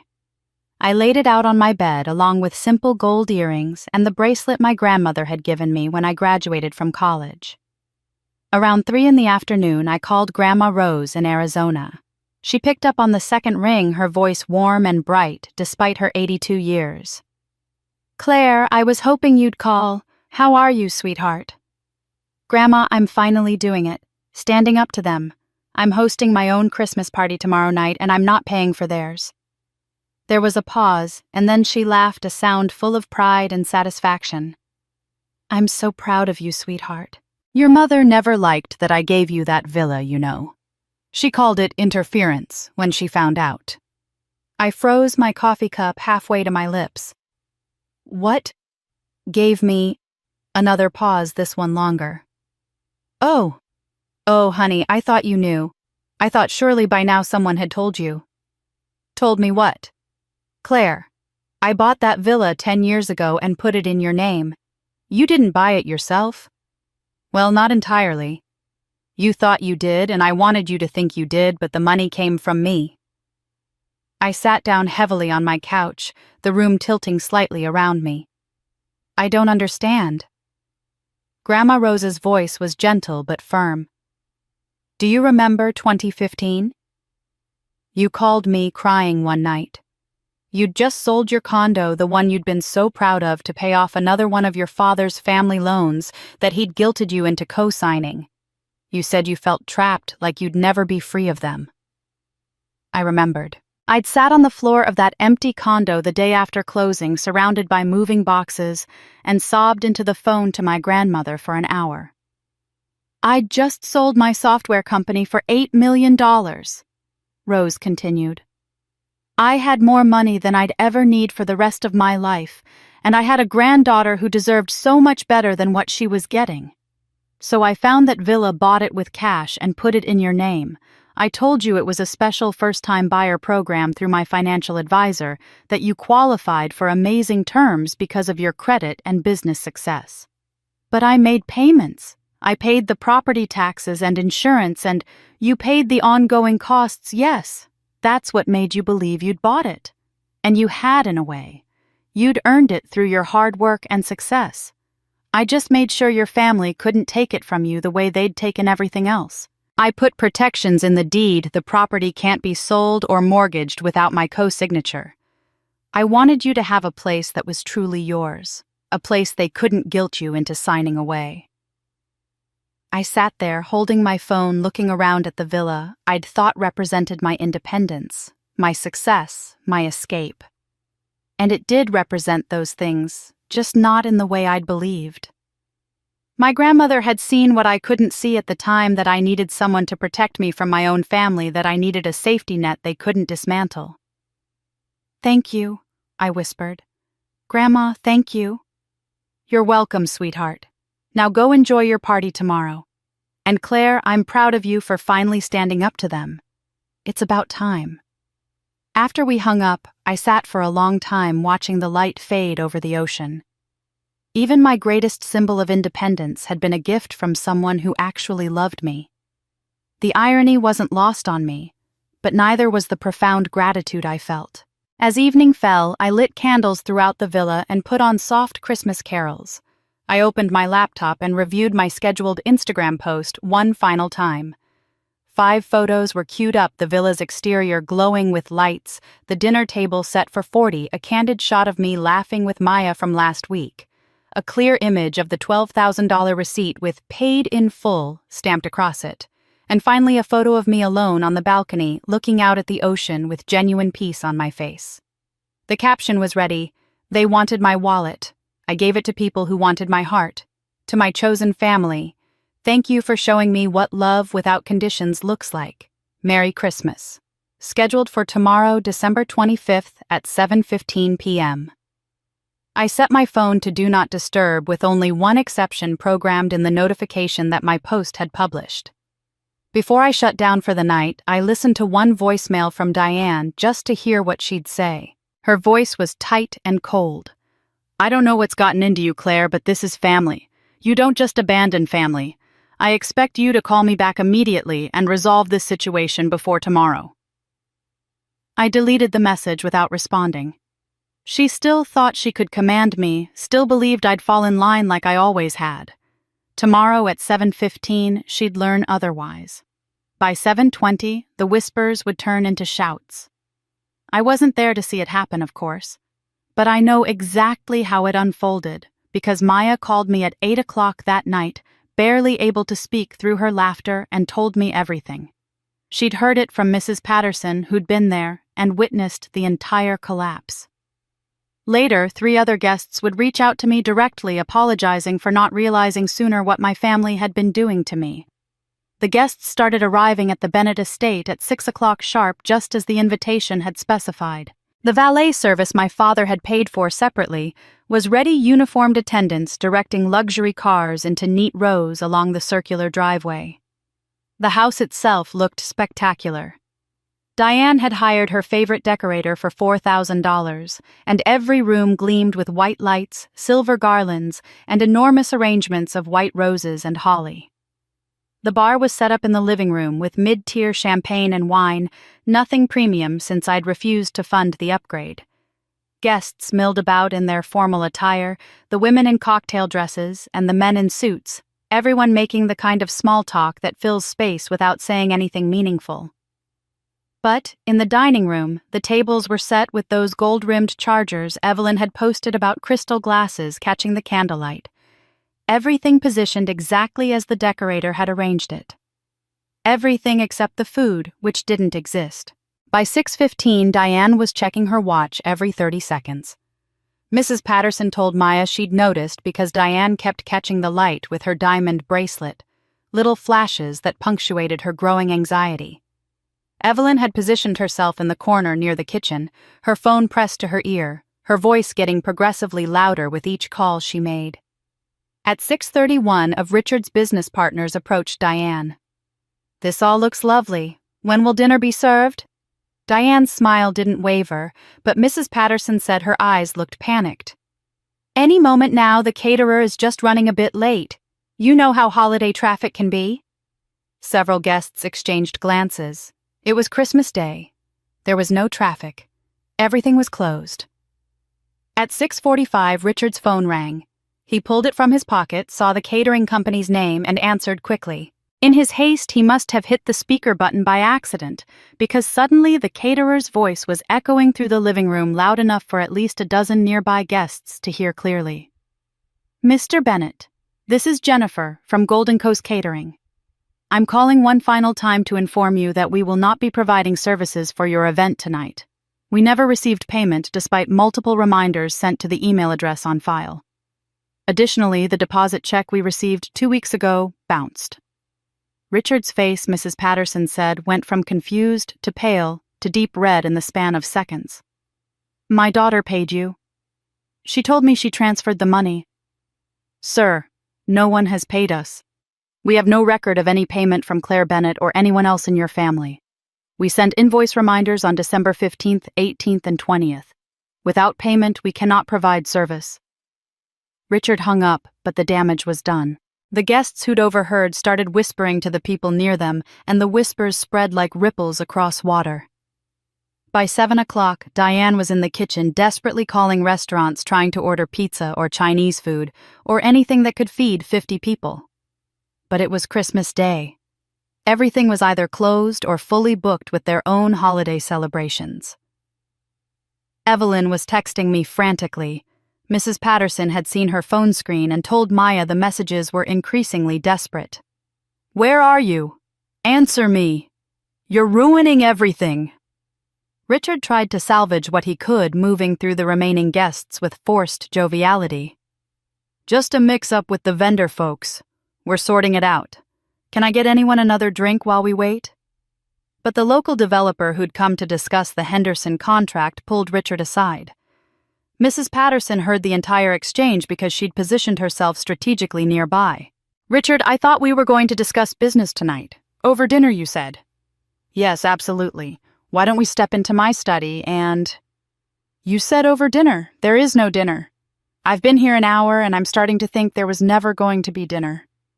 By 7:10, the first couple made their excuses and left. Then another couple. Then a group of 5 who'd apparently carpooled together. Mrs. Patterson, who thrived on this kind of social disaster, pulled out her phone and took a photo of the empty dining room, those beautiful gold chargers and crystal glasses arranged around absolutely nothing, and posted it to Facebook with the caption, "When the party promised champagne wishes and caviar dreams but delivered sparkling disappointment." At 7:15, there were maybe 15 guests left standing awkwardly in the living room, unsure whether to leave or wait to see what would happen next. And then someone checked their phone. "Oh my God," a woman's voice said loud enough to carry. "Is this Claire Bennett?" She showed her phone to the person standing next to her, who gasped and pulled out their own phone. Within seconds, everyone remaining was looking at their screens, and the living room filled with the shocked murmurs of people realizing they'd been watching the wrong party fall apart. Evelyn saw it on someone's phone over their shoulder and literally screamed. She threw her own party. Diane grabbed the phone from the nearest guest's hand and stared at my Instagram post. Mrs. Patterson said the color drained from her face so completely she looked like she might faint. Richard looked over Diane's shoulder at the screen. "She's at her villa, throwing a party, right now." The photos told the story more clearly than any words could. My villa's exterior glowing and warm and inviting. My dining table set for 40, with actual food visible actual guests, smiling. Maya and me laughing together like people who actually enjoyed each other's company. The receipt crystal clear showing $12,000 paid in full for a celebration I'd funded completely myself. And finally me standing on my balcony overlooking the ocean, looking peaceful and free and genuinely happy. The caption was simple. They wanted my wallet. I gave it to people who wanted my heart. By 7:45, the Bennett house was empty except for Richard, Diane, and Evelyn standing among the ruins of their failed party. The caterers who'd never been paid. The guests who'd discovered they'd been used as props in a performance that was never going to happen. The carefully curated image that had finally publicly catastrophically collapsed. And then someone checked Instagram. While my family's party was collapsing 40 minutes north, my villa was filled with warmth and light, and the kind of joy that can't be manufactured or bought. My first guests arrived at 6 o'clock exactly. Maya and her husband Carlos, both of them carrying a dish, despite my instructions that they didn't need to bring anything. "We wanted to contribute," Maya said, hugging me tightly. "That's what family does." The jazz quartet was set up in the corner of my living room, their instruments gleaming under the soft lighting. They'd started playing the moment the first guest walked in, filling the space with smooth, sophisticated melodies that felt celebratory without being overwhelming. Fairy lights were strung along the ceiling beams, and candles flickered on every surface, casting dancing shadows that made the whole villa feel magical.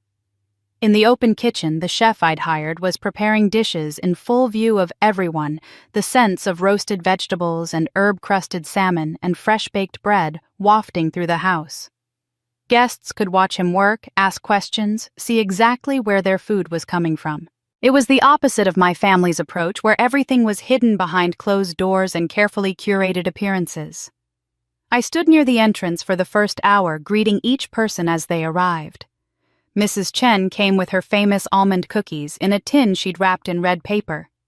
James brought his wife and their new baby, who he insisted I hold while he took photos. Sophie arrived with a handmade card she'd designed herself. Every single person got a genuine hug from me and heard the same words, "Thank you for being here. You mean the world to me." By 6:30, everyone was seated at the long table I'd set up in my dining room, expanded with rented sections to accommodate 40 people. At each place setting was a handwritten card I'd prepared the day before. I watched as people found their seats and discovered their notes watched their faces as they read what I'd written, Mrs. Chen picked up hers with trembling hands and read it aloud to the person next to her. "You remind me what families should be present, kind and genuine. Thank you for every smile and wave, every conversation at the mailbox, every time you've made me feel seen." She pressed the card to her chest, tears in her eyes. James read his silently first, then showed it to his wife. "Thank you for believing in yourself when I believed in you. Watching you build your business has been one of the greatest privileges of my life. You've taught me that investing in people is always worth it." The atmosphere in that room was everything I'd hoped for. Real laughter, not the performative kind that fills uncomfortable silences. Genuine conversations, where people listened instead of just waiting for their turn to talk. The easy comfort of people who actually liked each other and wanted to be there. At 7 o'clock, I stood and raised my glass. The room went quiet immediately, everyone turning toward me with expressions of warmth and attention. "I want to thank you all for being here tonight," I began, and my voice was steadier than I'd expected. "Not because you had to be here. Not because you were obligated or expected or guilted into coming, but because you chose to be here." I paused, looking around the table at 40 faces that were all focused on me with genuine interest and affection. For years, I confused obligation with love.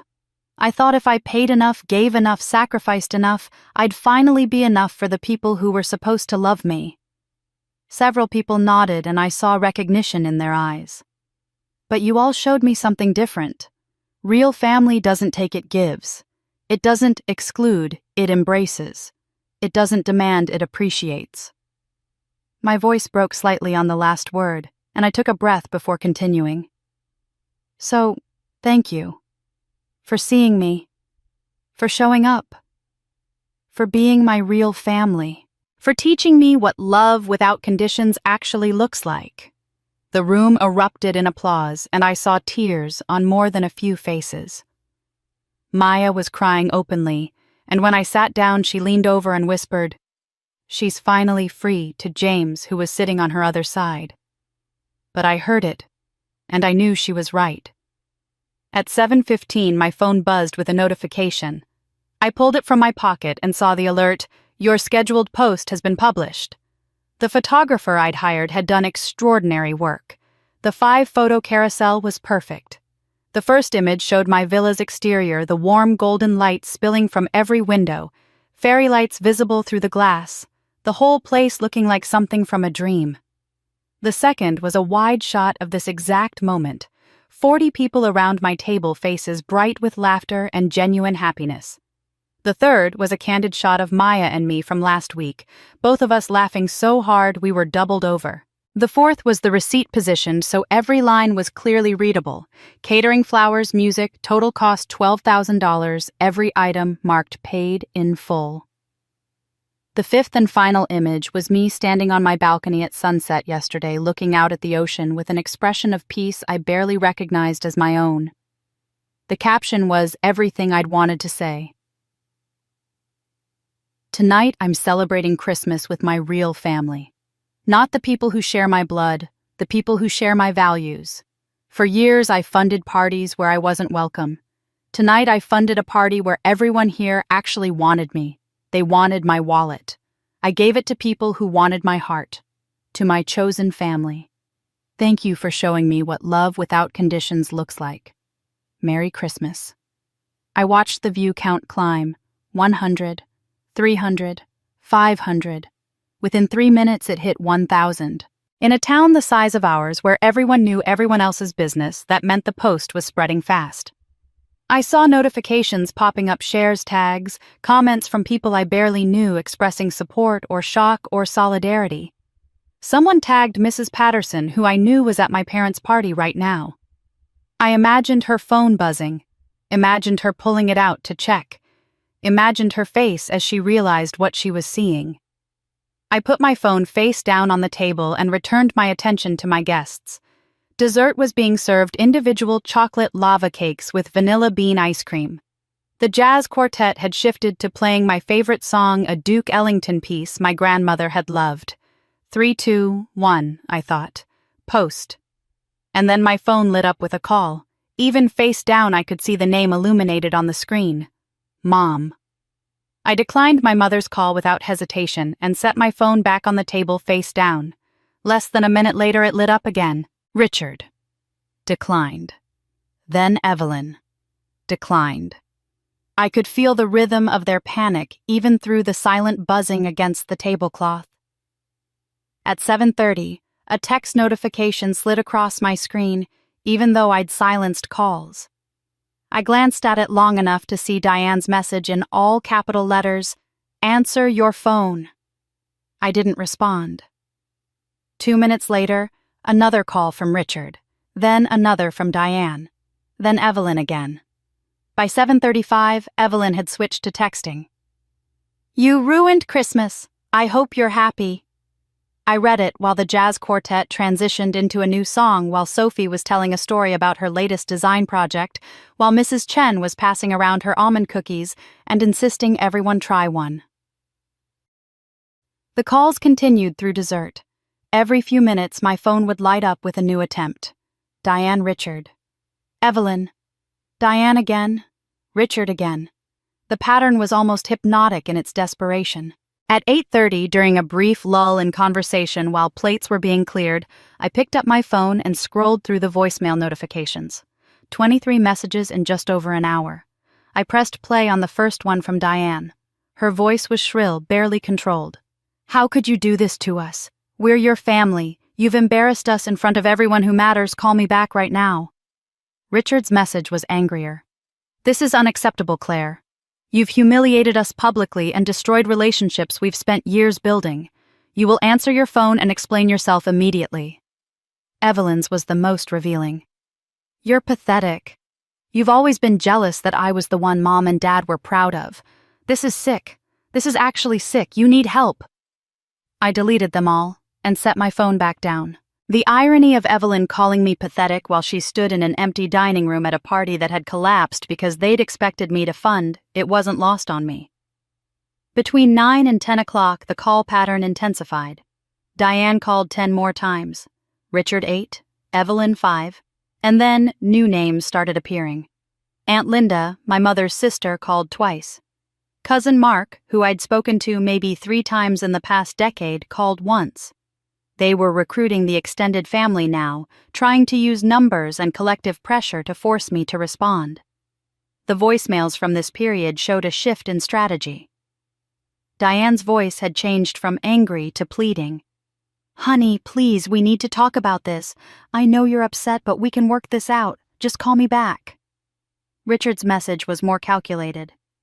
"The Henderson deal fell through. He saw your social media post and called to cancel our meeting. We need to discuss those vendor contracts you signed and how we're going to handle the financial liability." I almost laughed. I'd signed nothing. He was still trying to manipulate me, still trying to make their disaster my responsibility. Evelyn's 10 o'clock message was pure surrender. "Fine. You win. Are you happy now? Is this what you wanted? Just call me back, please." By 10:30, the bargaining phase had begun in earnest. Diane left a rambling message about how family fights sometimes, but family is forever, and we can get past this if we just talk. Richard's voice had lost its anger entirely, replaced with something that almost sounded like reason. Maybe we overreacted about the seating arrangement at dinner. It was thoughtless. Let's have coffee tomorrow and discuss this calmly. Evelyn's midnight message was the last one I listened to before deleting my entire voicemail inbox. Look, I'm sorry if I said anything hurtful over the years. I didn't realize you were this upset. Can we please talk? Mom's crying? Dad's furious. Everyone's asking what happened. Just call me back. By the time midnight arrived, my phone showed 110 missed calls. 42 from Diane, 38 from Richard, 25 from Evelyn, 5 from various extended family members who'd been conscripted into their campaign. But while my phone was lighting up with their desperation, my party continued in the warm glow of genuine celebration. Around 9:30, James's wife leaned over and asked, "Is your phone okay? It keeps lighting up." I glanced at the screen. 73 missed calls at that point. It's fine. Just some people who are used to having immediate access to me, learning that access has been revoked. Maya, sitting on my other side, touched my arm gently. Are you going to answer them? I looked around the table at 40 faces, at people who'd shown up because they wanted to be here, not because they wanted something from me. People who'd brought food to contribute rather than asking what gift was expected. People who'd written heartfelt RSVPs instead of demanding to know if there would be valet parking. No, I said loud enough for everyone to hear. Tonight isn't about them. It's about all of you. They've had 38 years of my attention, my money, my energy, my constant attempts to be enough. Tonight you have all of me, the people who actually deserve it. The table erupted in applause, and I saw tears in more than a few eyes. Mrs. Chen stood up and raised her glass, to Claire for knowing her worth. Everyone raised their glasses and echoed, "To Claire." The party continued until 11:30. The jazz quartet played their final set. People lingered over coffee and conversation, nobody rushing to leave, nobody checking their watches anxiously. When guests finally did start to go, each one stopped to give me a genuine hug and say something that mattered. Sophie held both my hands and said, "My mother would be so proud of you tonight." James promised to call me next week to schedule lunch. Carlos invited me to visit his classroom in January so the kids could thank me in person. Mrs. Chen was the last to leave. She hugged me tightly, her small frame surprisingly strong. "This was the best Christmas I've had in 20 years, Claire. Thank you for including me. Thank you for seeing that an old woman could still matter." I hugged her back, breathing in her familiar scent of lavender and almond. "Thank you for being someone worth including. Thank you for showing me what kindness looks like when it's freely given." After everyone left, I stood in my living room surrounded by empty wine glasses and dessert plates and the lingering warmth of real connection. My phone lay on the table where I'd left it dark, now finally silent after hours of desperate buzzing. I picked it up and scrolled through the call log one more time. 110 attempts to reach me. 110 demands for my attention, my explanation, my capitulation. I deleted the entire call history and went to bed with a peace I hadn't felt in decades. But humiliation echoes louder than applause. By morning, the whole town knew. I woke at 10 on December 26th to sunlight streaming through my bedroom windows and the distant sound of waves. For a moment, I lay there in the quiet, feeling the absence of anxiety that had lived in my chest for as long as I could remember. Then I reached for my phone. 3,847 notifications. My Instagram post had been viewed 15,000 times. In a town where everyone knew everyone, where social circles overlapped and gossip traveled faster than wildfire, that number meant the story had spread to virtually every household within a 50-mile radius. I scrolled through the comments, watching the split in public opinion play out in real time. "I was at their party," someone named Jennifer had written. "Can confirm no food, total disaster. They blamed their daughter who wasn't even there." Another comment from a username I didn't recognize. "This is the most justified thing I've ever seen. Good for her for standing up to exploitation. But there were critics, too. This is cruel. They're still your family. Airing family drama online is classless regardless of what happened. Two wrongs don't make a right. I read them all with a strange detachment. The criticism didn't land the way it might have a week ago. These people didn't know what it felt like to be erased from your own family photos. They didn't understand what it meant to fund someone else's celebration while being told you weren't important enough to invite. Maya called at 10:30, her voice bright with something between excitement and concern. "Girl, you broke the internet. The local news is calling it the Christmas catastrophe. Channel 7 wants to interview you. How do you feel?" I thought about the question seriously. "I feel free," I said finally. "For the first time in my life, I feel completely free." "Good. That's exactly how you should feel. Have you looked at the local Facebook groups yet?" "No. Why?" "Because you need to see what the vendor community is saying. It's validating everything you've been telling me for years." After we hung up, I opened Facebook and searched for the group Maya had mentioned, Small Business Owners, Malibu area. It took me less than a minute to find the post she was talking about. Golden Coast Catering had posted at 9 that morning, "PSA to all vendors, if a client promises my daughter will pay, or my son will handle it. Get payment in writing, and verify directly with that person. We just lost $8,000 on a Christmas event because we trusted a verbal promise. Don't make our mistake." The comments section was a revelation.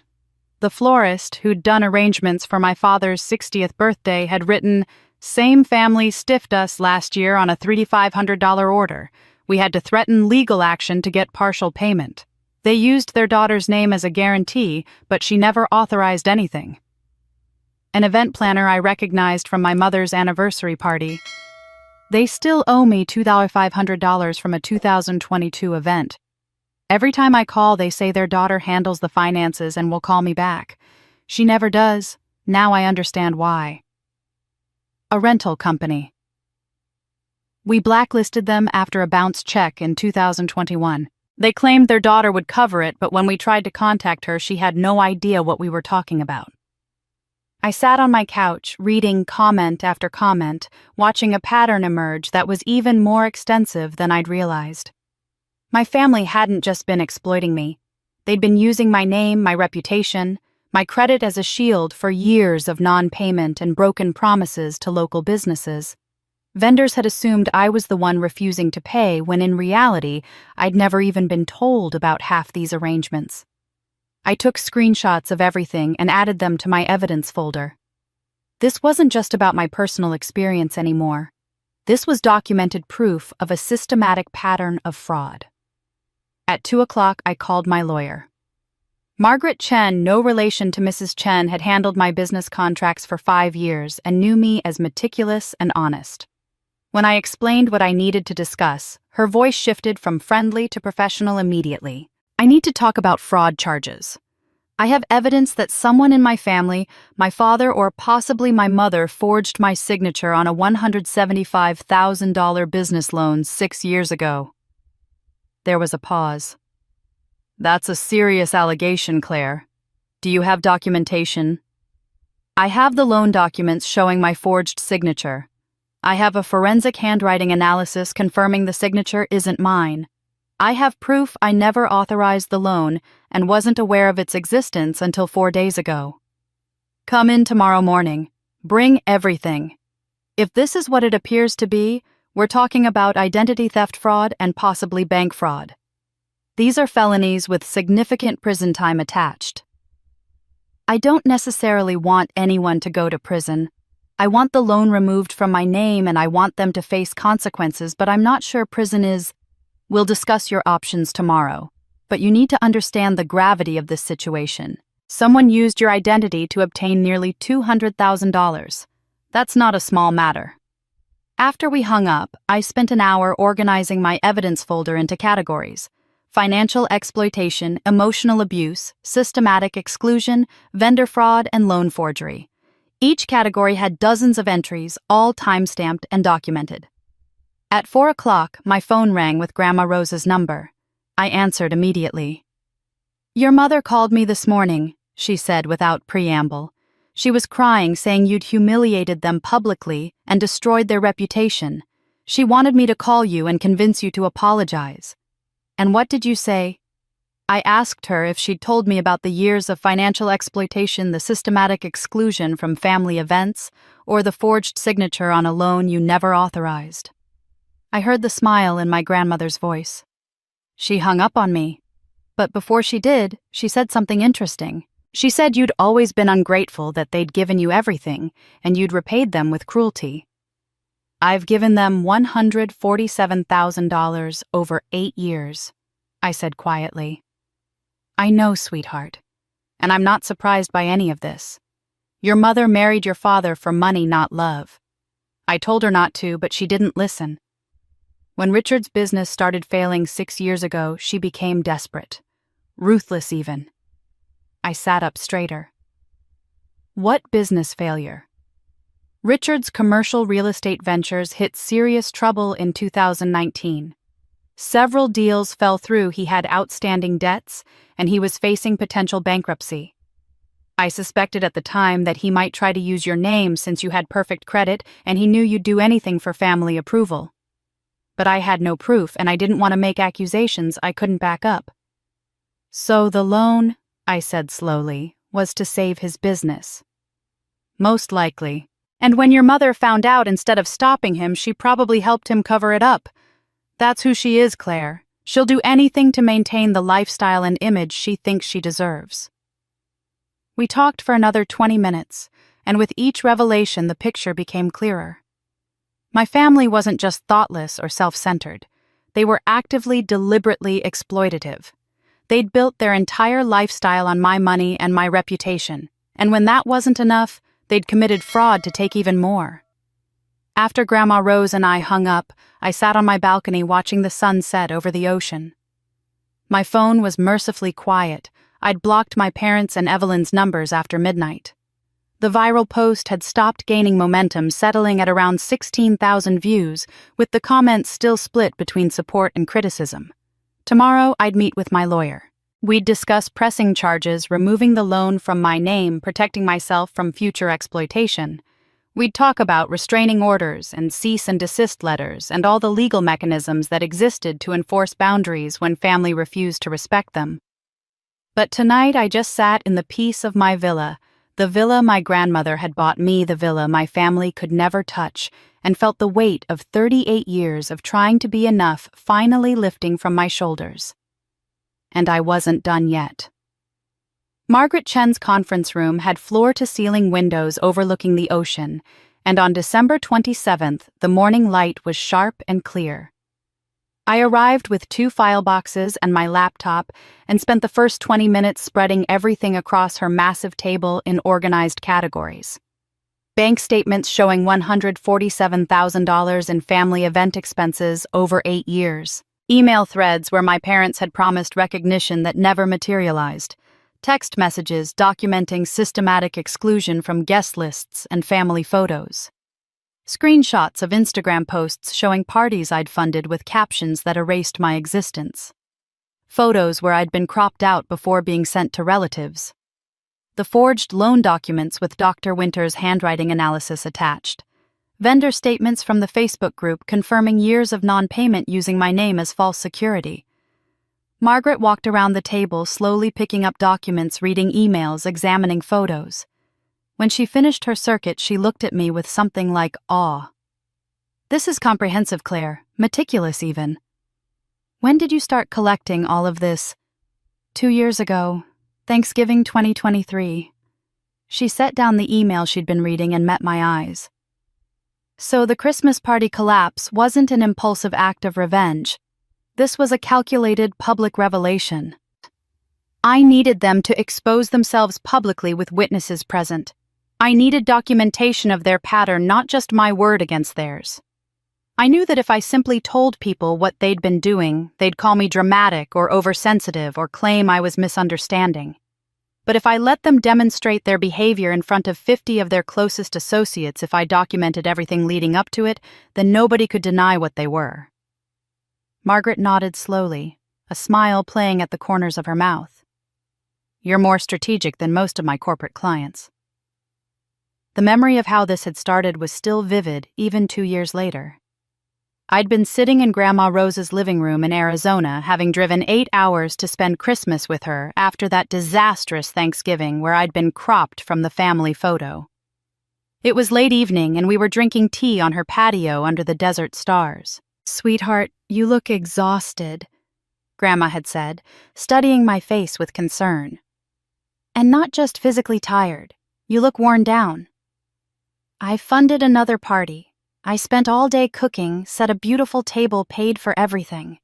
And then they took a family photo without me. Just the 3 of them. Mom posted it online with a caption about being blessed with my girls, plural, but I wasn't in the picture." Grandma had been quiet for a long moment. Then she'd asked the question that changed everything. "How many times has this happened?" "I don't know. I never counted. Maybe always." "Then start counting. Start documenting." She'd leaned forward, her voice firm and clear. "Claire, you're an accountant. You know how to track patterns, how to build a case. Treat this like you would a suspicious business partner. Record everything for 2 years. Track every dollar, every exclusion, every broken promise. And then when you have irrefutable evidence, you can decide what to do with it." I'd driven home the next day and created that encrypted folder before I'd even unpacked my suitcase. I'd titled it Family Records to keep it innocuous, and I'd started entering data immediately.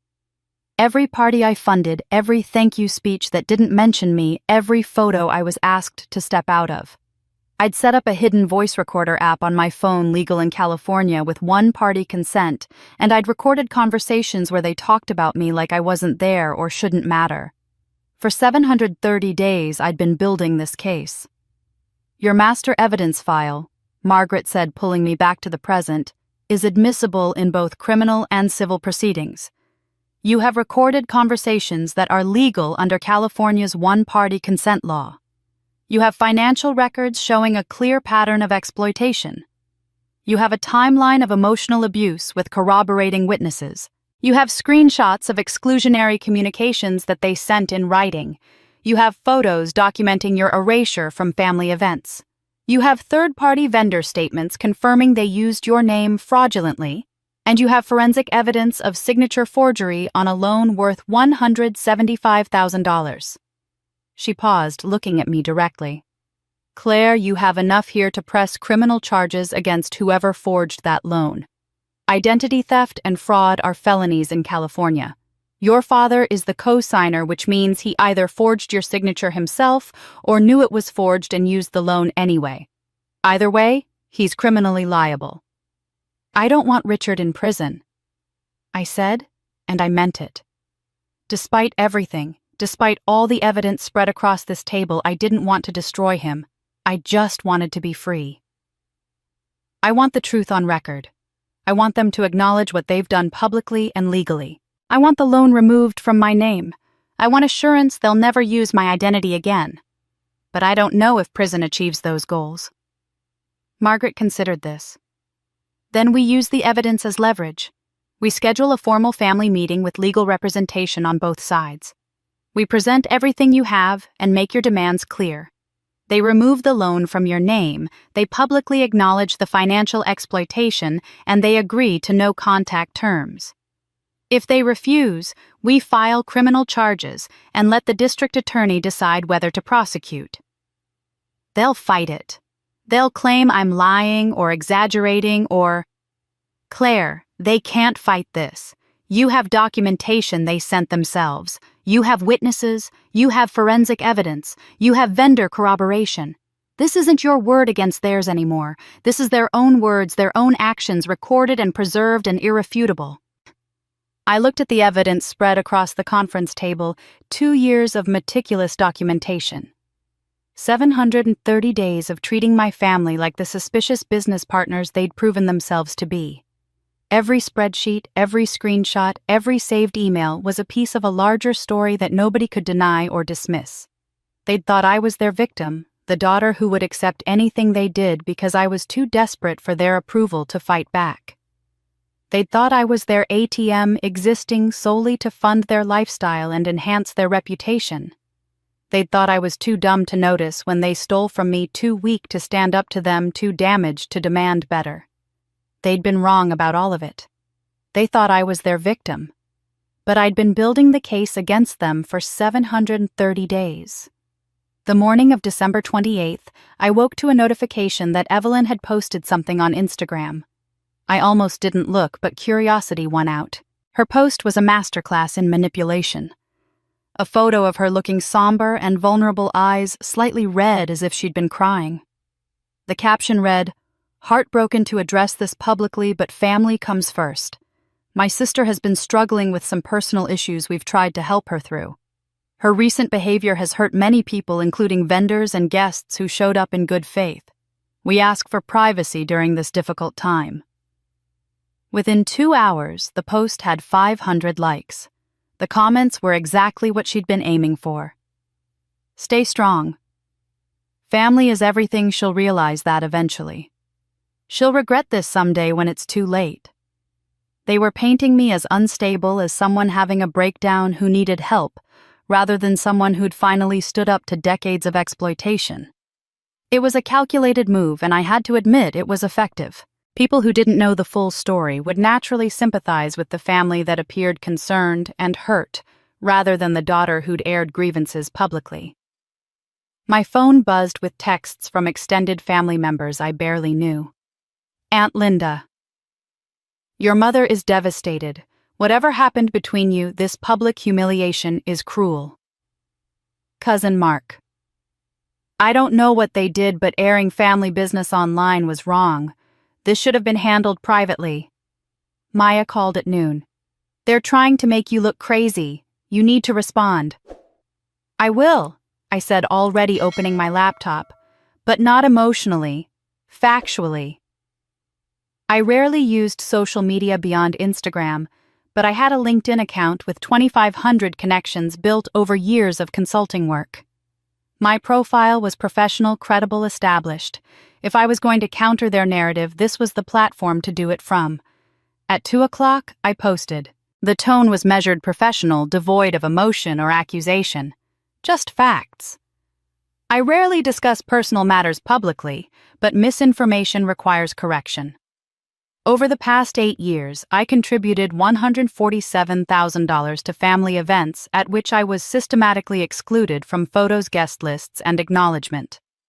I recently discovered my name was forged on a $175,000 business loan I never authorized.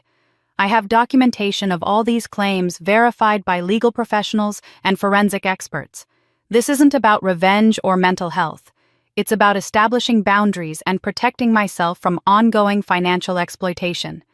I share this to encourage others in similar situations. You're not obligated to fund your own exclusion. I wish my family healing and accountability. I attached carefully redacted bank statements showing the dollar amounts, but blocking account numbers and personal information. I attached the summary page of Dr. Winter's handwriting analysis that confirmed forgery without revealing sensitive details. Everything was professional, verifiable, and impossible to dismiss as emotional exaggeration. The response was immediate. Within 30 minutes, my professional network was commenting. This takes courage to share. Thank you for speaking up. Financial abuse in families is more common than people realize. I'm glad you're protecting yourself. The documentation here is irrefutable. This isn't drama, this is fraud. The post was shared 300 times in the first 2 hours. People I'd worked with, clients I'd consulted, for colleagues who knew my reputation for thoroughness and honesty, all of them were amplifying my side of the story with their own credibility attached. At 4 o'clock, a comment appeared that made my throat tight. Mrs. Eleanor Rodriguez. A woman who'd been friends with my family for 30 years, who'd attended every Bennett party I could remember, wrote, I watched this young woman be overlooked her entire childhood. While one daughter got new cars and European trips, this one was told to be grateful for what you have. While one daughter's achievements were celebrated with elaborate parties, this one's accomplishments were met with, "That's nice, dear. I'm glad she's finally standing up for herself. Some of us have been watching this happen for decades." Her comment got 200 likes within an hour. Other longtime family acquaintances started commenting with similar observations, corroborating what I'd said without me having to ask them to. At 5 o'clock, I received a LinkedIn message from someone named Maria Gonzalez. The profile photo showed a woman in her 60s with kind eyes. "Miss Claire." The message began, "I don't know if you remember me. I was your family's housekeeper from 1995 to 2010. I've been following what's happening and I'm so proud of you for standing up to them. I remember when you were little they treated you like you were invisible. I have something you might need to see." She'd attached a link to a private video folder. My hands were shaking as I clicked it. The videos were old digitized from what must have been VHS tapes. The first one was labeled Claire 10th Birthday 1996. I pressed play and watched my younger self sitting at the kitchen table with a small store-bought cake. My parents were both there, but they were on their phones, bulky cell phones from the 90s, barely paying attention while I blew out the candles alone. The next video was labeled Evelyn 10th Birthday 1992. It showed a backyard full of children, a bounce house, a hired magician, and my parents beaming while Evelyn opened presents in front of an audience of 30 kids. There were more. Christmas morning videos where Evelyn had a mountain of gifts and I had 2 or 3 small packages. Footage of my parents constantly telling young me, "Don't bother your sister, she's busy." "Why can't you be more like Evelyn? Stop asking for attention." I sat at my laptop watching these videos with tears streaming down my face. Maya had come over and was sitting beside me, her hand on my shoulder. "You were just a kid," she said softly. "I spent 38 years thinking something was wrong with me," I whispered. "Thinking if I could just figure out what I was doing wrong, they'd finally see me. But it was them. It was always them." Maria's message continued. "I kept these tapes because even then I thought someday you might need proof that you weren't imagining things. They were never kind to you, Miss Claire. Never. I'm sorry I didn't speak up then, but I'm speaking up now. You deserve so much better than what they gave you." I responded to Maria, thanking her, telling her I remembered her kindness during those years. Then I saved every video to my evidence folder. By the end of the day, my LinkedIn post had been viewed 10,000 times and shared over 500.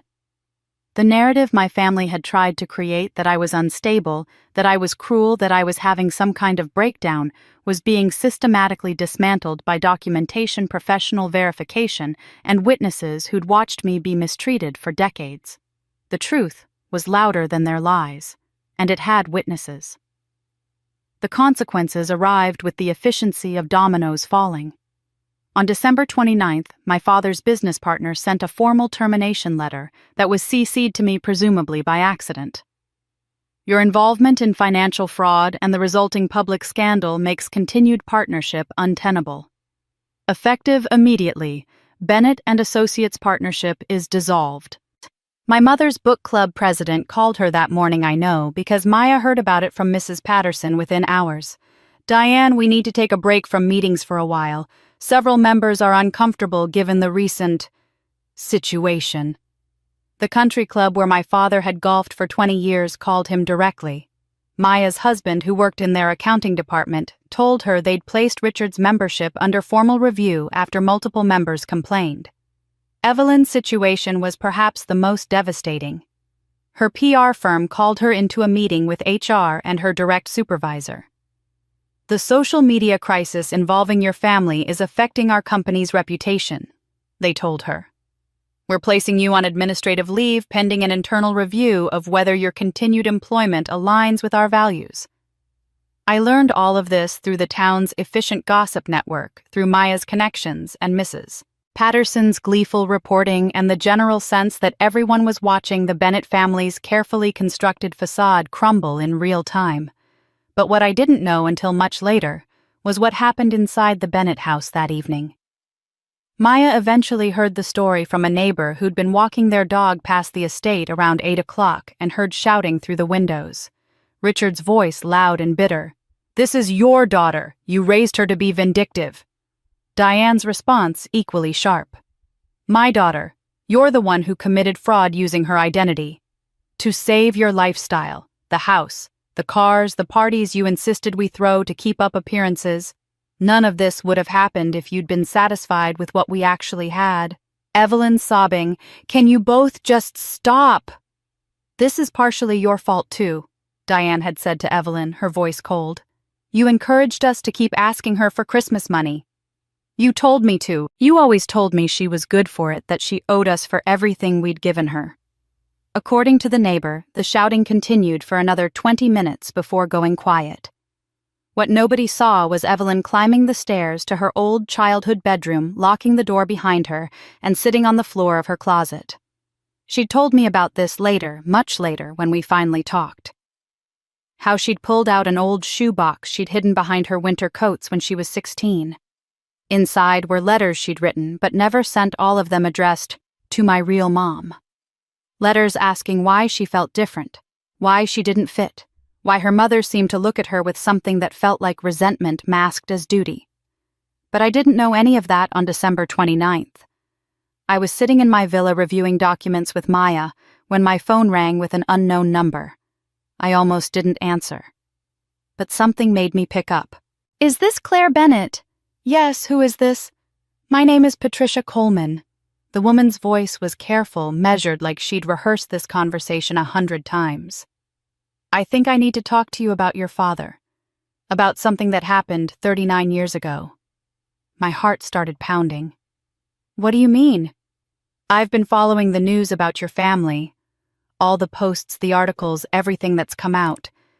And I realized that after seeing what they've done to you, what they've taken from you, you have a right to know the truth about Evelyn." I sat down slowly, my legs suddenly unsteady. "What about Evelyn?" Patricia's voice broke slightly. "She's my daughter. Your father and I had an affair in 1986. I was his secretary. When I got pregnant, your mother found out and she made a deal. She agreed to raise Evelyn as her own if I disappeared completely and never contacted any of you again. I've stayed silent for 39 years because I thought I was protecting Evelyn, giving her a better life. But after seeing what your family has become, what they've done to you, I realized my silence has been protecting the wrong people." Everything clicked into place with devastating clarity. Evelyn's blonde hair and blue eyes that matched Richard's exactly. Diane's cold treatment of me, her biological daughter, who represented the real family she'd wanted, contrasted with her obligation to raise the proof of Richard's betrayal. Evelyn being the golden child not out of love, but out of Richard's guilt, and Diane's determination to perform perfect motherhood, even for a child who reminded her daily of her husband's infidelity. "Can we meet?" I asked. "Tomorrow. I'll bring her birth certificate, the original one, before they falsified it. And Claire, I want to meet her, Evelyn, if she's willing." I gave her up thinking she'd have a better life, but I've watched from afar for 39 years, and I see now that maybe I was wrong. Maybe neither of you had the family you deserved. After we hung up, I sat in silence for a long time. Maya was staring at me, waiting. "Evelyn isn't my sister," I said finally. "Not biologically. She's the daughter my father had with his secretary. My mother agreed to raise her to avoid scandal. That's why Evelyn was always favored Richard's guilt. That's why Diane resented me. I was a reminder of what she'd lost, what she should have had." Maya put her hand on mine. "Oh, Claire. It explains everything. Why we never looked alike. Why Evelyn was treated like precious treasure while I was treated like an inconvenient obligation. Why Diane could never quite look at me without that expression I could never identify. It was resentment. I was her biological daughter, but Evelyn was the one she had to prove she could love to save face. I thought about Evelyn in that empty house fighting with her parents who'd lied to her for 39 years.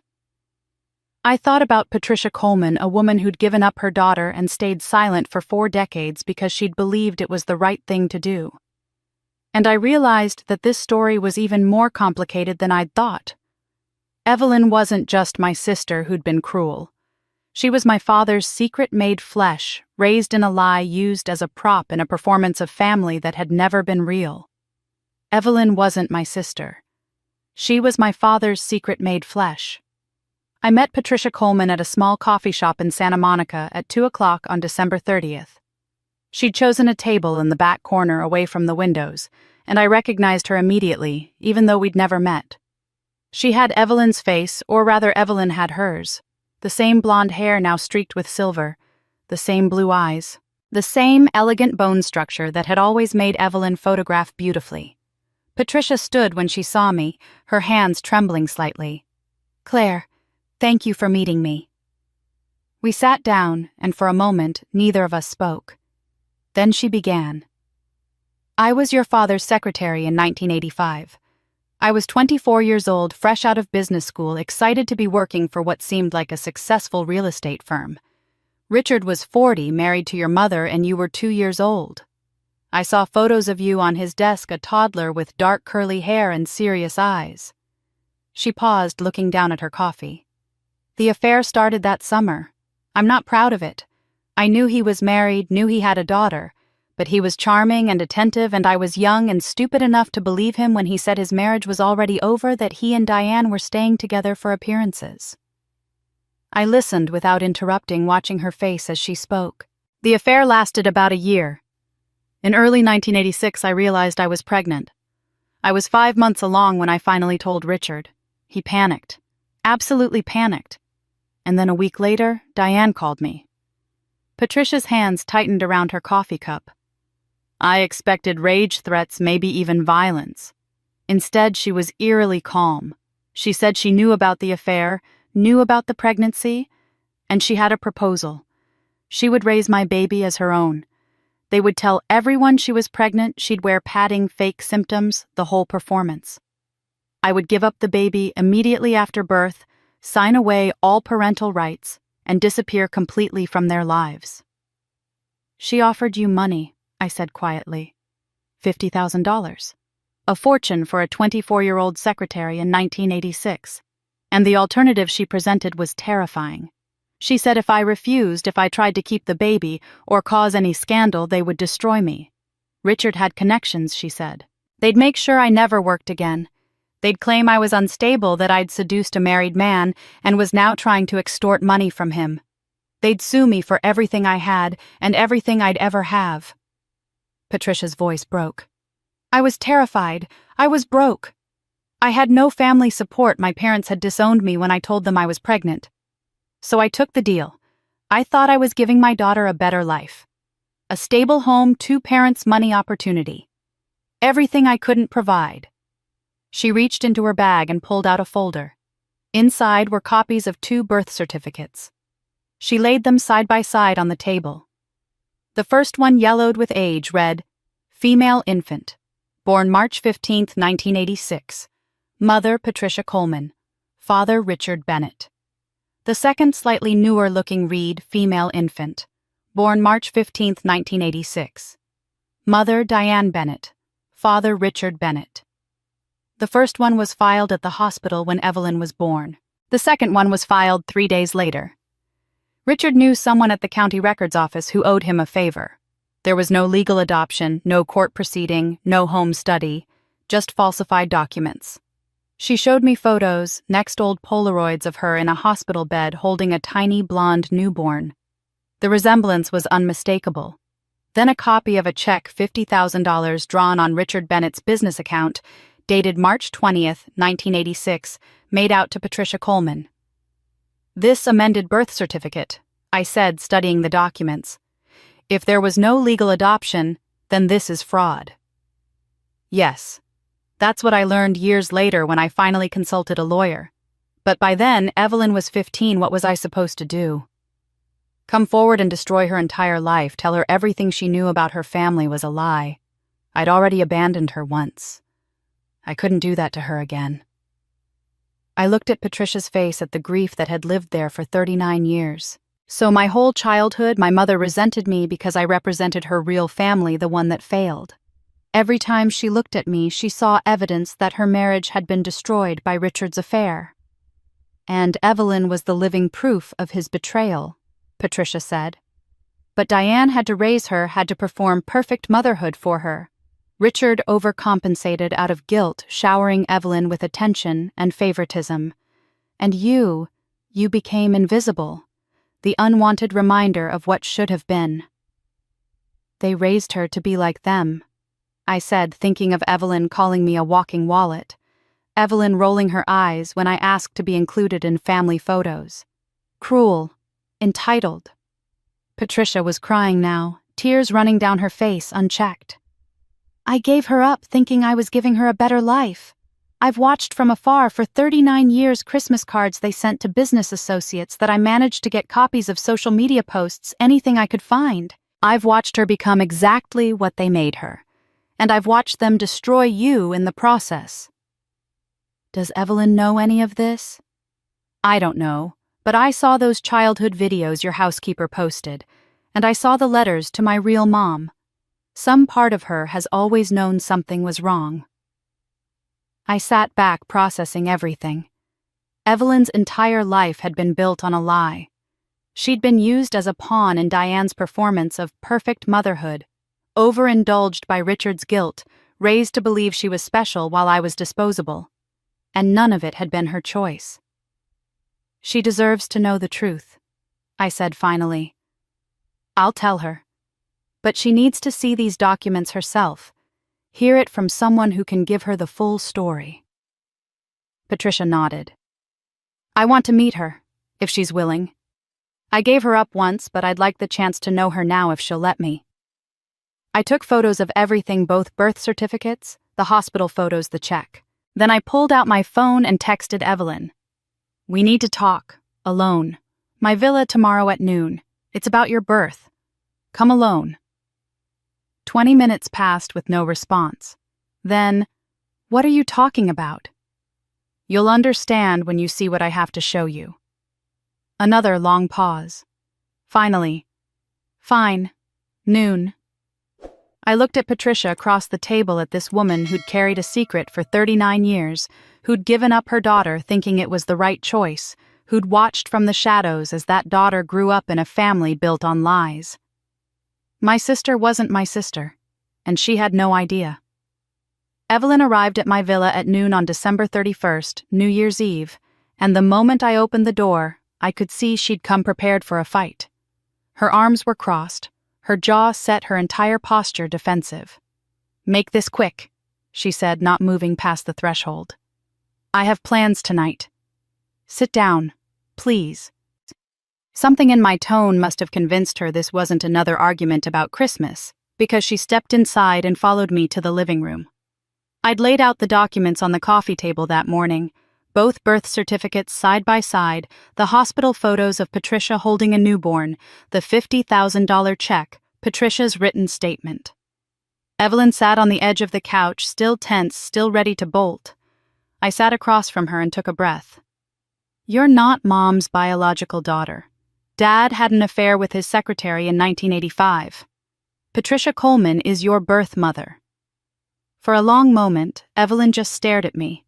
Then she laughed, sharp and bitter. This is ridiculous. Another one of your games to hurt us. Look at the documents. You're making this up too? Look at them, Evelyn. She reached for the birth certificates with shaking hands. I watched her read the first one, then the second. Watched her pick up the photo of Patricia holding a baby with blonde hair and blue eyes. Watched her examine the check dated March 1986. Who is this woman? Her voice had gone small, childlike. Your mother. Your real mother. Patricia Coleman. She was 24 when she got pregnant. Dad and Mom made a deal. Patricia would give you up, they'd raise you as theirs, and she'd disappear completely. Evelyn dropped the papers like they'd burned her. Her breathing got fast and shallow, and I recognized the signs of a panic attack starting. They lied to me for 39 years. I got up, filled a glass of water in the kitchen, came back, and sat beside her on the couch. Not touching, but close enough to offer presence. She took the water with trembling hands. "All my life," she said, tears starting to fall. Mom was cold, distant. No matter what I did, no matter how perfect I tried to be, she never looked at me the way other mothers looked at their daughters. I thought if I was just good enough, successful enough, if I made her proud enough, she'd finally love me the way I needed her to. "She couldn't love you," I said gently. Every time she looked at you, she saw Dad's betrayal. The affair that destroyed her marriage, but that she had to hide to save face. Evelyn was crying openly now. "And you were her real daughter, the one she actually gave birth to. That's why she hated you. You reminded her of what she'd lost, what her family should have been." "We were both props in their performance," I said. "You were the golden child she had to pretend to love. I was the scapegoat she could blame for everything wrong in her life." "They made us compete," Evelyn said, understanding dawning in her eyes. "They pitted us against each other. You were supposed to be less than me so I could feel special. And I was supposed to be better than you, so Mom could prove she was a good mother even to a child who wasn't hers." "Neither of us was actually seen," I said. Evelyn looked at me, really looked at me maybe for the first time in our lives. "I was horrible to you. I called you a walking wallet. I mocked you for trying to be part of the family. You learned it from watching them treat me that way." "That's not an excuse." "No," I agreed. "It's not. You were also a victim of their dysfunction, Evelyn. But you still made choices. You still chose cruelty when you could have chosen kindness." She nodded, wiping at her tears with the back of her hand. "Did you know about this before Christmas? Is that why you did all of it?" "No, I found out 2 days ago. Christmas was about the money, the exclusion, the decades of being used as an ATM while being erased from the family narrative. I gestured at the documents. "This explains the deeper dysfunction. Why everything felt so wrong all the time." Evelyn picked up the photo of Patricia again, studying it closely. "Does she want to meet me?" "She does, if you're willing. I look exactly like her." "You do?" Evelyn was quiet for a long moment. Then she said, "When I was 16, I was looking for something in Mom's nightstand, and I found a letter. It wasn't addressed to anyone, just dated a few months after I was born. It said, 'You'll never be mine, but I'll make you presentable.' I thought she was writing about Dad, about their marriage, but she was writing about me. The cruelty of that sentence, 'You'll never be mine, but I'll make you presentable,' made my chest ache. Diane had written down her determination to perform motherhood even while resenting the child she was performing it for. We both spent our lives trying to be enough for people who couldn't see us," I said quietly. Evelyn stood up, gathering the documents carefully. "I need time to process this. All of it. The lies, the truth about my birth, what it means for who I am." "That's fair." She turned to face me, and I saw something in her expression I'd never seen before: genuine remorse. "Evelyn, I'm not saying this fixes what happened between us. The things you said over the years, the way you treated me, the casual cruelty that still hurts. You're learning now that you were manipulated, that you were also a victim in this family dynamic, but you still made choices. You still chose to participate in my exclusion." "I know." Her voice broke. "I'm so sorry, Claire." "I believe you're sorry. But sorry doesn't erase 38 years of being treated like I didn't matter. Sorry doesn't undo the damage." "So where does that leave us?" I thought about that. "I don't know yet. You have Patricia's contact information now. I'll text it to you. What you do with that is your choice. Whether you meet her, whether you try to build a relationship with your biological mother, that's entirely up to you. But you can't go back to pretending anymore. None of us can. You can't unsee what's in those documents. You can't unknow what you've learned." Evelyn nodded slowly.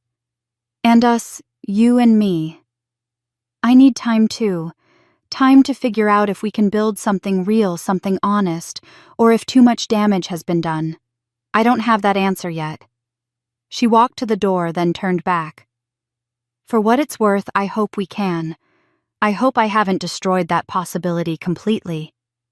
We'll see, I said.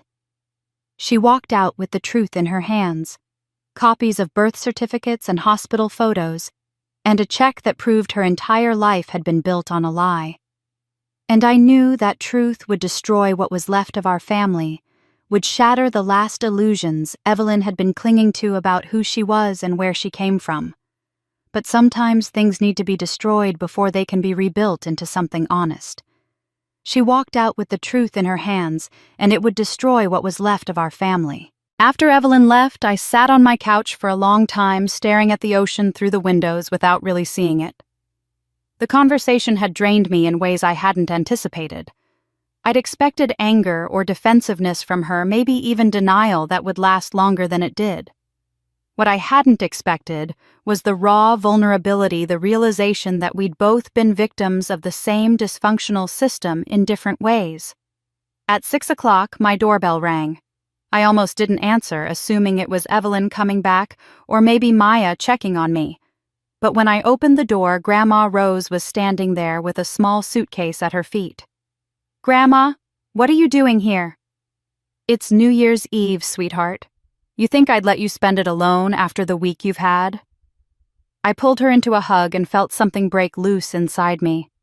The tears came hard and fast, all the exhaustion and emotion of the past 10 days finally spilling over. Rose held me tight, one hand rubbing circles on my back like she'd done when I was a child, whispering that it was okay, that I was safe now.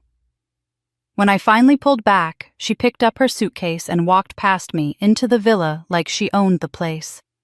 Which I was learning she kind of did. We sat on the balcony as the sun started its descent toward the horizon, turning the ocean gold and orange. Rose poured us both sparkling cider and settled into the chair next to mine with a satisfied sigh. "Your mother called me this morning," she said conversationally. "She was hysterical. Said you'd lost your mind, that you were destroying the family, that I needed to call you and talk some sense into you." "What did you say?" Rose smiled, sharp and proud. "I said it's about time someone in this family found their spine." I laughed despite everything, and it felt good.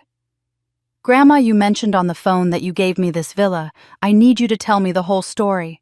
All of it." She took a sip of her cider, looking out at the ocean. 10 years ago, 2015, you called me late one night. You were crying so hard I could barely understand you at first. When you finally calmed down enough to talk, you told me you'd just had another fight with Richard and Diane. They'd asked you to co-sign on a car loan for Evelyn, and you'd agreed because you always agreed. It was the third time you'd co-signed something that benefited them, but put all the risk on you. I remembered that night. I'd been sitting on the floor of my condo, the one I'd eventually have to sell, feeling trapped and helpless and furious at myself for not being able to say no. "You said something that night that broke my heart," Rose continued. "You said, 'I feel trapped, Grandma. Like I'll never be free of them. Like no matter what I do or how much I give it will never be enough, and I'll be stuck in this pattern forever.' I'd just sold my software company for $8 million. I had more money than I'd ever need for the rest of my life. And I had a granddaughter who'd never once asked me for anything. Not money, not help, not even advice unless I offered it first. So I decided to do something." She turned to look at me directly. "I found this villa. It had just come on the market, and the moment I saw it, I knew it was perfect. Ocean view private, far enough from your parents that they couldn't just drop by unannounced. I bought it for $2 million paid in cash and put it entirely in your name. But I added a clause to the deed that it couldn't be sold or mortgaged without my co-signature as co-owner." "I thought I bought this place," I said, my voice barely above a whisper. "I thought I saved up and qualified for a loan, and your savings covered the property taxes, the insurance, the furnishing, all the ongoing costs. That's what made you believe you'd bought it yourself. And I told you there was a special first-time buyer program through my financial advisor that you'd qualified for incredible terms because of your credit score and business success. You were so proud of yourself, Claire. So happy. I couldn't take that away from you by telling you it was a gift. Why didn't you tell me after? Why let me believe a lie? Because you needed to believe you did it yourself. Your confidence was already shattered from years of your parents telling you that you weren't enough, that Evelyn was the successful one, that you should be grateful for what you had. If I'd told you the villa was a gift, you would have felt obligated to me, indebted. You would have tried to pay me back or felt like you owed me something. I wanted you to have a place that was truly yours, a place they couldn't touch or guilt you about or manipulate away from you. I was crying again, but quietly now. You protected me. I tried to. I wish I'd done more, done it sooner. But yes, I protected you the only way I knew how. Rose reached down beside her chair and pulled out a small wooden box I recognized from her house. I want to show you something. Inside the box were letters. Dozens of them, maybe hundreds, all in my handwriting at various ages. She pulled out the first one, the paper yellowed and soft with age. Dear Grandma. I'd written in careful second-grade printing. They forgot my birthday again. But Evelyn got a brand new car for hers. Am I doing something wrong? Love, Claire. Rose handed me another. Dear Grandma, I got straight A's on my report card, but Mom only talked about Evelyn's B+ in English class. She said Evelyn was finally applying herself. And another. Dear Grandma, I paid for Thanksgiving again. I don't know why I keep hoping they'll thank me this time. Sometimes I wonder if they even like me. I kept every letter you ever sent me, Rose said. Every phone call you made when you were upset. Every time you needed someone to see you, I was seeing you. I've always seen you, Claire. I looked at my grandmother, this 82-year-old woman who'd sold her company and used the money to buy me freedom, who'd kept 30 years of letters as proof that I mattered, who'd driven 8 hours or flown across the country countless times just to be there when I needed someone. You've been my real family this whole time. Blood doesn't make family, sweetheart. Love does. Showing up does. Being present and seeing someone for who they really are, that's what makes family. Those people at your Christmas party, the ones who showed up because they wanted to be there. That's your real family. And me, I'm your family too. I'm staying in Malibu for a while, Rose added. I rented a condo on Pacific Coast Highway, close enough to visit but far enough to give you space. If you'll have me around, that is. I'd love that. I'd love that more than anything. As the sun set, completely turning the sky purple and pink, Rose raised her glass. To new beginnings, and to the family we choose. I clinked my glass against hers. To the family we choose. I finally had what I'd been searching for my entire life, a family that saw me, that chose me not for what I could give them, but for who I was. But even as Rose and I sat together in the peace of that moment, I knew the old family wasn't done imploding yet. Grandma Rose and I spent New Year's Day preparing for the meeting. Margaret had arranged everything, a neutral location, her firm's largest conference room, legal representation, required for both sides. The meeting was scheduled for January 2nd at 10 in the morning. When I arrived with Rose and Margaret, my parents were already there with their lawyer, a stern-looking man in an expensive suit who kept whispering urgently to Richard. Evelyn arrived separately 10 minutes later and deliberately chose a seat away from our parents, closer to where I sat. The conference room had windows overlooking the ocean, and the morning light was harsh and unforgiving. There was nowhere to hide in that brightness. I've called this meeting to establish facts and set boundaries going forward. I began, my voice steadier than I'd expected. Richard immediately interrupted. This is ridiculous. We're family. We don't need lawyers and formal meetings to... Mr. Bennett, Margaret said firmly. Please let your daughter finish. I opened the first folder and began presenting my evidence systematically. The spreadsheet showing $147,000 over 8 years, with columns for date event amount and acknowledgement received. The acknowledgement column was entirely empty, except for one entry. Evelyn took credit in toast. Screenshots of text messages and emails showing systematic exclusion. Photos where I'd been cropped out before being sent to relatives. Guest lists that didn't include my name for events I'd funded. And finally, the forged loan documents with Dr. Winter's handwriting analysis attached. Richard's face went from red to pale as I laid out each piece of evidence. His lawyer was taking notes furiously. "That loan was for our family business," Richard said when I finished. "You benefited from it indirectly. The business supports all of us." What family business? I was never told about any business venture. I never saw financial statements or business plans. I never signed anything authorizing the use of my name or credit. You would have said no. Exactly. Because it wasn't my debt to take on. Someone forged my signature on loan documents. That's felony fraud, Dad. Diane spoke up, her voice tight. We gave you a good life, a home, and education opportunities. You act like we did nothing for you. You gave me what any parent should give their child. That's called basic parenting, not doing me a favor. And we both know I wasn't treated the same as Evelyn. I turned to face my mother directly. You resented me my entire life. Every interaction, every conversation, I could feel it. I want to know why. I don't know what you're talking about. Yes, you do. Evelyn isn't your biological daughter. The room went completely silent. Richard's lawyer stopped writing. Diane's face drained of color. I advise you not to answer that question, their lawyer said quickly. Diane turned to Richard, her voice shaking with rage. You told her. After everything you told her. I didn't tell her anything. Evelyn stood up. I know. Claire showed me the birth certificate, both of them, the original and the falsified one. She showed me the photos of Patricia holding me in the hospital, the $50,000 check you paid her to disappear. Richard and Diane both turned to stare at Evelyn. You lied to me for 39 years, Evelyn continued, her voice breaking. You made me compete with Claire for scraps of affection that neither of us ever actually got. You used her as a walking ATM to fund your lifestyle. You used me as a prop to prove you were a perfect family. And you call that family? Evelyn, you don't understand, Diane started. I understand perfectly. Claire was your biological daughter, but you resented her because she reminded you that your marriage was broken.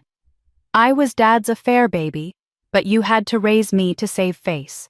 So you made both of us miserable in different ways. Grandma Rose spoke for the first time, her voice cutting through the tension. This isn't between parents and children anymore. This is about adults who exploited their child, demanding accountability. I've watched you neglect Claire since she was born. I bought her that villa 10 years ago so she'd have somewhere safe from you. Best investment I ever made. Chitoy, I took a breath and presented my 4 demands. 1. You have 60 days to work with the bank and transfer that $175,000 loan out of my name. Refinance it under your names, sell assets, do whatever you need to do. But if my name is still on that loan after 60 days, I'm filing a police report for identity theft and fraud. The bank will investigate and you'll likely face criminal charges. Richard's lawyer was writing again, underlining something multiple times. 2. You will never ask me for money again. Not for parties, not for loans, not for anything. That relationship is over.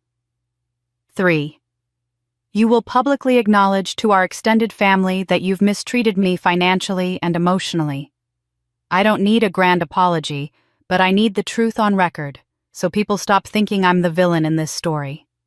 4. I'm going no contact for at least 1 year. If you show up at my home uninvited, contact my workplace, or harass my friends to reach me, I will pursue legal action, including a possible restraining order. Richard stared at me. You can't be serious. I've never been more serious about anything in my life. Evelyn added quietly. I want to meet Patricia, my birth mother. Diane stood up so fast her chair nearly tipped over.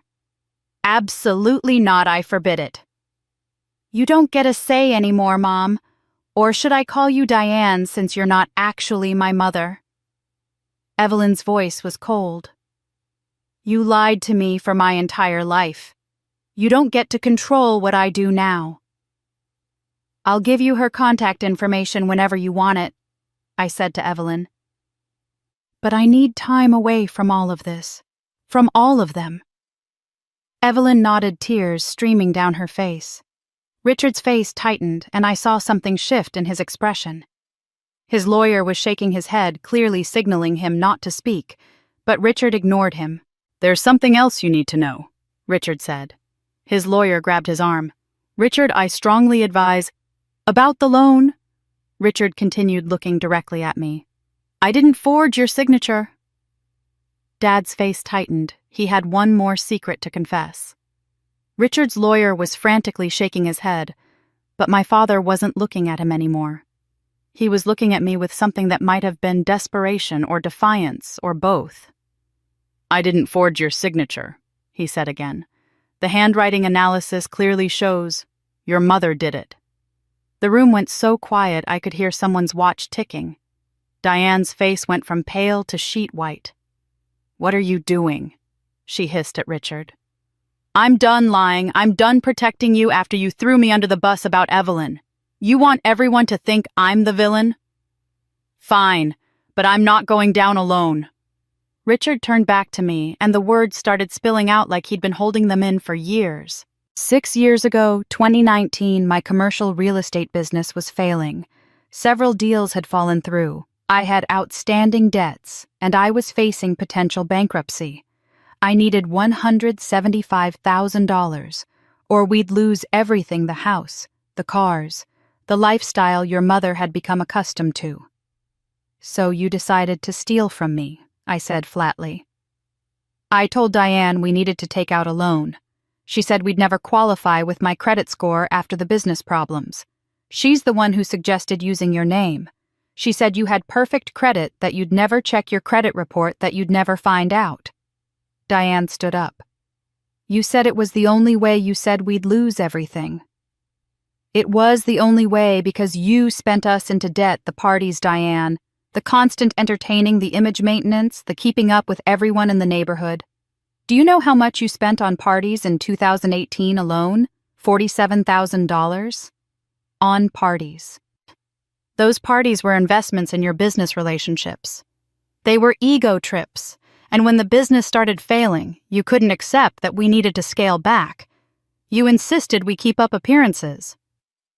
Richard looked at me again. "She practiced your signature for weeks. I'd come home and find her at the kitchen table with old documents you'd signed, tracing the letters over and over. She's the one who went to the bank with the falsified loan application. She forged everything." I turned to my mother slowly. "You forged my signature." Diane's defiance crumbled. "We would have lost everything. The house we'd lived in for 30 years, our standing in the community, everything we'd worked for. You had good credit, a stable income. So you committed felony fraud using my identity. I was protecting this family." "No," I said, my voice hard. "You were protecting your lifestyle, your image, your ability to throw parties and impress neighbors and pretend everything was perfect." Grandma Rose spoke, her voice cutting. "I knew you were selfish, Diane, but this is criminal." Diane turned on Rose. "You never liked me. From the moment Richard and I got engaged, you've always favored her over me. You've always taken her side. Because she was a child who deserved love and you denied her that. You resented your own daughter because she reminded you that your marriage wasn't what you wanted it to be." Evelyn suddenly spoke up, understanding washing over her face. "That's why you treated Claire so badly. She was your biological daughter, but you resented her because Dad's affair with Patricia destroyed your picture-perfect marriage. Claire represented what you should have had: a real family and honest relationship. Instead, you were stuck raising the physical proof of Dad's betrayal. So you took all your rage and resentment out on Claire." Evelyn looked at Diane with something like horror. "And you wanted Claire trapped in that loan the same way you felt trapped in this marriage. It wasn't just about the money. It was about making her suffer the way you've been suffering." Diane said nothing. Tears were streaming down her face, but she didn't speak. Margaret's voice was calm and professional. "Mrs. Bennet, you've just confessed to identity theft and fraud in front of multiple witnesses, including attorneys from both sides. Do you understand the legal implications of what you've just admitted?" Diane's voice came out barely above a whisper. "I was trying to save our family." I stood up, gathering my documents. "You didn't have a family, Mom. You had an image, a performance. And I paid for it financially, emotionally, and now apparently criminally. You have 60 days to fix that loan and get my name off it. If you don't, I'll file charges and let the district attorney decide what happens next." I looked at my father. "Don't contact me. Don't show up at my home. Don't send relatives to plead your case or try to guilt me into backing down." Then I turned to Evelyn. "You're welcome to reach out to me if you want. But I need time. Time to process all of this, time to figure out who I am without them, time to heal." Evelyn nodded, tears on her face. "I understand." Grandma Rose and I walked out of that conference room together, leaving Richard and Diane and their lawyer behind. In the elevator, Rose squeezed my hand. "I'm proud of you," she said. "I feel like I should be sadder," I admitted. "Like I should be mourning or grieving or something. But I just feel relieved." Rose smiled. "You can't mourn what you never had, sweetheart. You've spent 38 years grieving a family that never existed. Now you're free to build something real." As we walked to the parking garage, I thought about my mother sitting at the kitchen table, practicing my signature over and over, preparing to commit fraud that would use my identity, my credit, my financial future to save a lifestyle she valued more than she'd ever valued me. It wasn't just Dad's scheme. It was Mom's hand that signed my name away. The call from the real estate agent came in October on a crisp fall morning when the marine layer had finally burned off, and the ocean was that perfect shade of blue that made me grateful every day for the villa Grandma Rose had given me. "Claire, the property you inquired about last month is officially on the market. The owners need to sell quickly due to financial difficulties." I set down my coffee. "How quickly are we talking?" "They're doing a short sale to avoid foreclosure. Very motivated sellers. The bank has already approved the listing price, but they'd likely accept a reasonable offer below that to close fast." "Make an offer." 15% below asking price. Cash purchase, no contingencies, close in 30 days. "Cash, Claire. This is a $2 million property." 425,000, I corrected. "That's what it's worth in a short sale. And yes, cash. I can have proof of funds to you within the hour." The property was my childhood home, the Bennett estate where I'd spent 38 years trying to be enough, where I'd been cropped out of family photos and excluded from celebrations I'd funded, where my mother had sat at the kitchen table practicing my signature to commit fraud. 10 months had passed since that meeting in Margaret's conference room. 10 months during which Richard's business had collapsed completely, during which creditors had come calling for debts he couldn't pay, during which my refusal to cooperate with refinancing that fraudulent loan had left him with no options. The house had been seized, put into short sale, and now it was mine for the taking at a fraction of what it was worth. 3 weeks later, I stood in the empty foyer with the keys in my hand. The realtor walked beside me, her heels clicking on the marble floors that Diane had been so proud of. "It needs updating," she said, gesturing at the dated fixtures and the wallpaper that was peeling in corners. "But the bones are good. Location is excellent. Why this specific house, if you don't mind me asking?" "I grew up here." I said simply. Time to rewrite its story. I walked through each room slowly.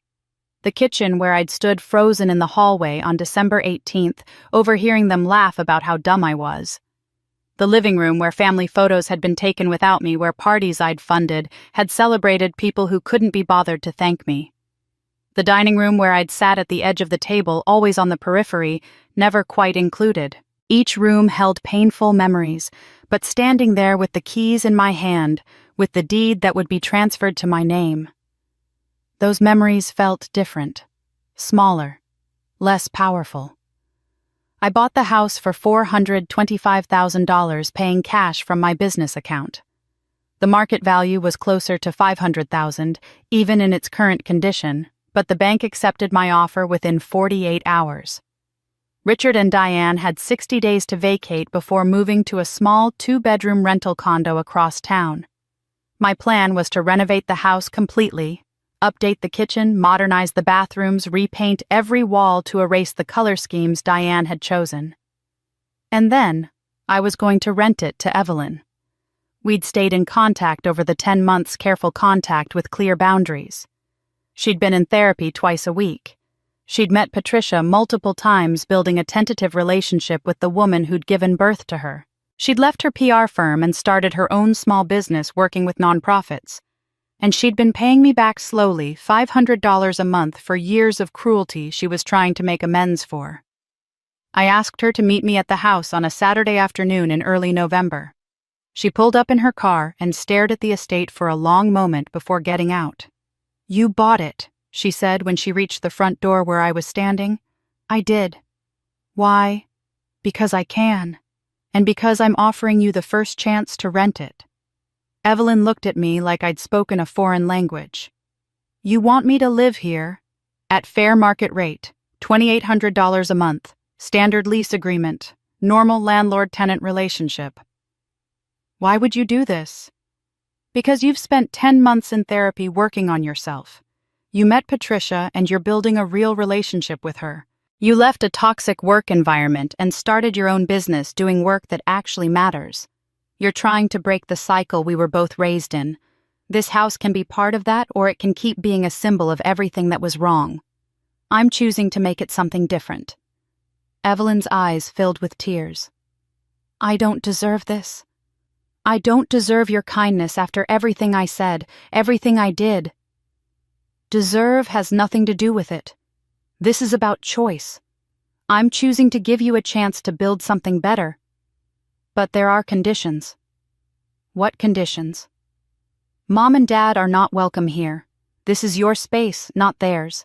If you want to maintain a relationship with them, that's entirely your choice. But it doesn't happen in this house." Evelyn nodded slowly. "They've been staying with me in my apartment since they had to leave here. It's been hard. Really hard. They haven't changed at all. They still blame you for everything, still act like they're the victims. Then this gives you space. Physical and emotional space to set boundaries." "Do you think," Evelyn's voice broke, "do you think we'll ever be real sisters? Not the twisted version we were raised to be, but actually sisters?" I thought about that question carefully. "I think we can try, but it starts with you respecting boundaries, paying rent on time, building trust slowly, brick by brick. I'm not your ATM, Evelyn. I'm not your savior or your therapist or your mother figure, but I can be your landlord who wants you to succeed, who's willing to give you the space to become whoever you're supposed to be without them controlling the narrative. That's more than I deserve." "Yeah," I agreed. "It is." She looked at the house, then back at me. "I'll take it. And Claire. Thank you for seeing something in me worth saving when I'm not sure I would have seen it myself." After she left, I stood alone in the empty house one more time. I hadn't bought it for revenge, though there was a certain poetic justice in owning the space where I'd been made to feel so small. I hadn't bought it to punish my parents, though watching them lose it had been its own form of closure. I bought it for control. Control over my past, control over the narrative, control over what this space would mean going forward. They'd used this house to perform a version of family that was all image and no substance. Now I was going to use it to help someone who was genuinely trying to become something better than what she'd been raised to be. I didn't buy the house for revenge. I bought it for control over my past and my future. December 25th arrived exactly 1 year after everything had changed. I woke early watching the sunrise paint the ocean in shades of rose and gold and felt a peace I hadn't known was possible. This year I wasn't funding someone else's celebration. I wasn't hoping to be included in photos. I wasn't wondering if this would finally be the year they saw me. This year, I was simply celebrating with people who wanted to be here. By 6 o'clock, my villa was filled with 30 guests. Maya arrived first as always, bringing her husband and their new baby. Mrs. Chen came with her famous almond cookies. James brought his wife and twins. Sophie Carlos and a dozen others filled the space with warmth and laughter, and the kind of genuine affection that can't be performed or faked. Grandma Rose was already there, having stayed the night before. She'd moved to Malibu permanently 8 months ago, living in a condo 10 minutes away, and we had dinner together at least twice a week. Patricia Coleman arrived around 6:30, and I greeted her with a hug that had become natural over the past year. She'd become an unexpected friend, someone who understood complicated family dynamics and the courage it took to choose authenticity over performance. Evelyn arrived last at 6:45, and I could see the nervousness in the way she stood at the door, uncertain of her welcome, even after a year of tentative rebuilding. She was living in the renovated Bennett house, now paying $2,800 in rent every month without fail. She'd been in therapy, consistently building a relationship with Patricia, running her own small PR business that focused on nonprofits rather than corporate image management. She handed me a wrapped package. I didn't know if gift-giving was appropriate. We haven't really established those kinds of traditions yet.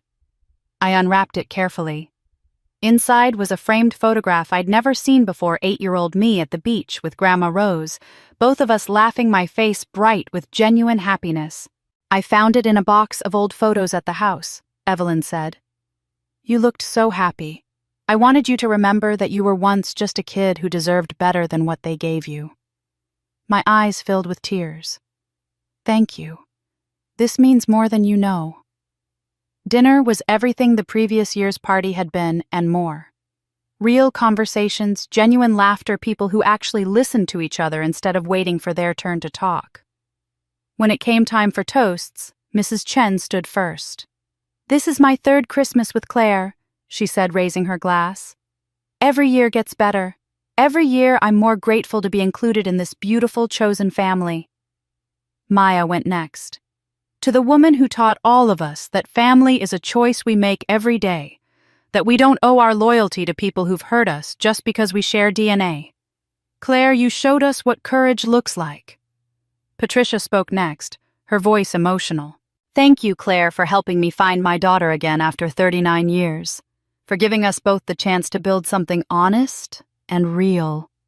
Grandma Rose's toast was simple and perfect. To my granddaughter, who's always been brave enough to walk away from what hurt her and strong enough to build something better in its place. Then Evelyn stood, and the room went quiet. I know I'm new to this whole chosen family thing. I'm still learning what it means to show up for people without expecting something in return. Her voice shook slightly. A year ago, I was cruel, entitled. I parroted everything they taught me without questioning whether any of it was true or kind. Claire, you didn't have to give me a second chance. The house, the boundaries, the patience you've shown while I figure out who I am without them, thank you. You did the work, I said. I just held the door open. After dinner, Evelyn and I stood on the balcony while guests mingled inside. The ocean was dark except for moonlight catching the wave crests. Mom and Dad ask about you, Evelyn said quietly. What do you tell them? That you're happy. That seems to confuse them more than anything else. I laughed. Yeah, I bet it does. Do you think you'll ever talk to them again? I thought about it honestly. I don't know. Maybe someday. But I don't need to forgive them to move on with my life. I'm not waiting for their apology to be happy. I'm already happy. 40 minutes north, in a small 2-bedroom condo, Richard and Diane were having a very different Christmas. No decorations adorned their space. No guests filled their home. They heated frozen dinners in a microwave and ate in silence at a small table. She'll come around eventually, Diane said, as she'd said countless times over the past year. She always does. Richard looked at an old photograph on the wall. Young Claire at her spelling bee, holding her 3rd-place ribbons, smiling at someone outside the frame. I don't think so. Not this time. She's our daughter. She'll forgive us eventually.